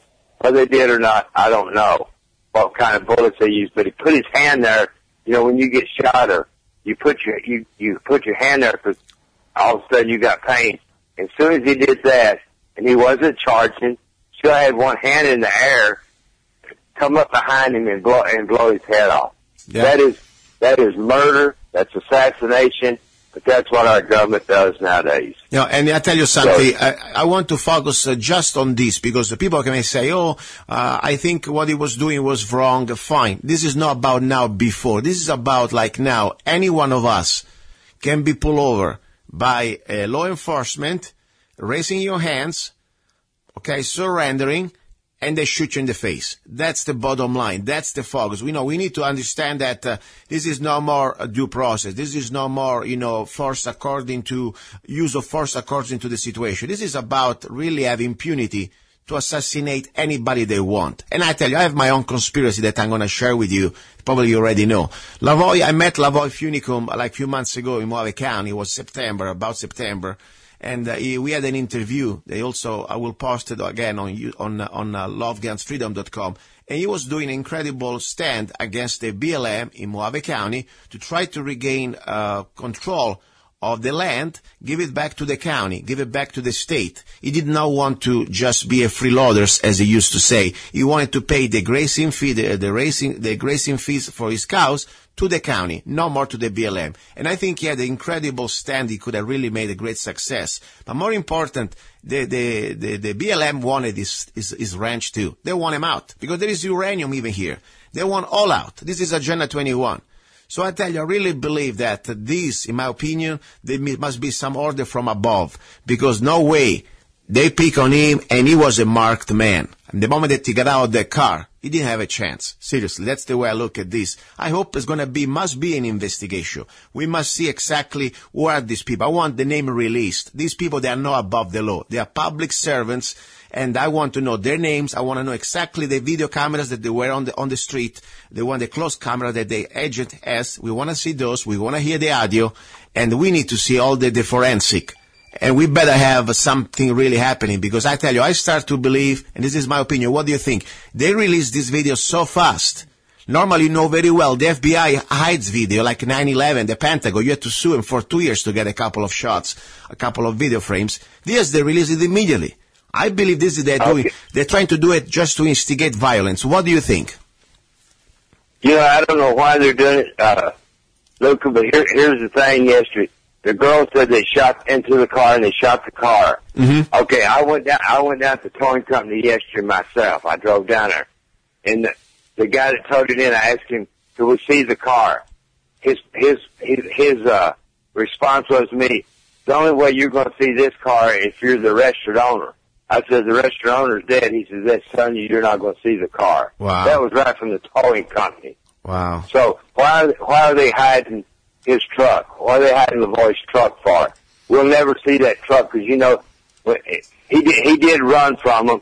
And I'm going to give you my theory now that supposedly the next county they had a constitutional sheriff. He was hoping to make it into that. This is only my theory now. I think he was hoping to get into that county, so he had a good sheriff on his side. Yeah. So then. Because I do believe that sheriff in that next county was constitutional, from what I understand about him. Mm-hmm. David Ward is so far from the Constitution, and up here in Burns arguing that it's not even funny. I mean, he's been corrupted that much, but he was hoping to get in that other county. And then they said, wait, and when you run from the devils, they become the judge, jury, and executioner, and that's what they did to Lavoy. Yeah, no, I believe they execute him right out the snow. I mean, if they wanted to arrest him, there's so many chances to arrest him. You know, it was coming to a meeting or whatever. They have chances. They had to do this in their way. There must be a reason. I believe, and I hope all the patriots out there will keep the mind cool. We will think with our brain before we think with our testicles, because I believe they're trying to provoking us. They try to now create a jerk reaction or maybe even a false flag. I mean, at this point, you know, we may hear maybe next few days that somebody started to shoot at law enforcement, and maybe there were some of them to create a false flag. But I think, you know, we need to keep now as much as we can our mind cool and try to understand and try to go through the due process to try to expose lawsuits and, more important, criminal action. I really believe that. For me, I know that if there was a civilian shooting like that, somebody straight to the head, I mean, without any type of motivation, that's called assassination. But I hope now the family, especially the wife that has legality, you know, to obtain the car back, she must get the evidence back. We must help in every way we can, but I hope we're gonna go really all the way, because this is so bad. They can do now to everybody what they've done to him. That's the incredible thing. So listen, I want to say before I go ahead, what happened? You went to the court yesterday to Portland. No. No? Did you go there? No news about the bail? Anybody get bail out?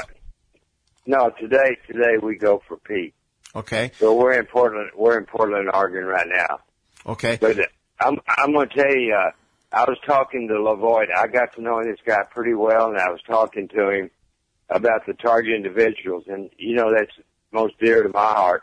And he said, Kenny, I find that hard to believe that they got this kind of technology. And Pete told him, Lavoy, that they got it. And he told me, Kenny, when I get back home, I'm going to put some investigators. I'm going to check out this. Mm-hmm. So there's another reason that maybe they killed him. I'd like to think it's not, but I know one thing: when people try to help the target individuals in this country, that this is what happens to them. Mm-hmm. So, this is one of the saddest days in America, and I'm hoping somebody told me he's going to be buried in Utah. I thought it would be Arizona because that's where he's from, but I'm definitely going to try to make it back down there to pay my respects to one of the greatest guys, and I put him right behind Jesus Christ at this earth. Listen, all I can tell you, you know, seriously, and I wanted to do this for fairness to everybody. I met a man in person like you did. I didn't spend as much time as you did, but you can see from the video that I shot with him in the interview, this guy was a piece of bread, seriously. I mean, he may be sometimes maybe naive, maybe whatever. You may not agree or not with his beliefs, but the guy was the most peaceful person I ever met. And the point is, you know, let's say, it's, you know, I don't want to make fun because, you know, he was the guy that was on TV. He was almost like a family character, okay? I mean, he was became the tarp man, blue tarp man. They shot like for me, these people, like they shot a baby. Like they shot somebody that really, it was like a lamb. And I'm seriously about that, you know? And this is so disgusting. I mean, normally I am pretty strong with my stomach. I was puking yesterday when I saw this video, and I felt an immense dose of disgust. That I say, I can't believe it. Not even a pig deserves to die like this. Not even a pig. I think a pig would have much more, probably, clean shot, you know, at least they kill you cleaner. This was like, to leave him there on the ground, bleeding and gasping, and videotaping, I think it's almost devilish. This is devilish. These people worship the devil. I really believe that. Listen, please keep me posted. You know, all I can do now is just keep up with this information. We need to bring it out. I would like to have everybody going to lovegunsfreedom.com. On the homepage, I will post today the video of this shooting, and I want you to decide what you think. You know, as I said, focus just on that. Now, forget about what you believe or not, if he was doing right, if he stand, his occupation. That's another story. Now we need to talk about a man getting out of his car and with a hand raised and being shot execution style. That for me now it's the focus. Thank you, Ken. My prayers are for you too. I really appreciate what you're doing. Thank you. Okay, Luca, thank you for giving me a chance to speak. Thank you. Thank you. Okay, guys, listen. You're listening to Love, Guns, and Freedom. Today was a crazy show. I wanted to do other things. I wanted to play serenades and stuff like that. I'm sorry. There's so much more going on. I wanted just to say, since this is the hour about love, and I try to also detach a little bit from this horrible reality once in a while. I also, if you have a birthday or something that you want to share, just tell me, send me an instant message or send me an email at zanna@zanna.us, and I like to share with you on the air. Today is the February of the 5th of this year, of course. The February the 5th is the birthday of Cheryl. Cheryl from Pennsylvania, happy birthday, okay? And stay well there in Pennsylvania, okay? Anyway, meanwhile, thank you very much for listening. Sorry if I sound a little disturbed, but I am today. And I remind you, if you want to support the show, you can go to www.zanna.us. Download any of my songs, and just with 99 cents, you can help to have this show free. Okay, I'm done for today. I'm very stressed out.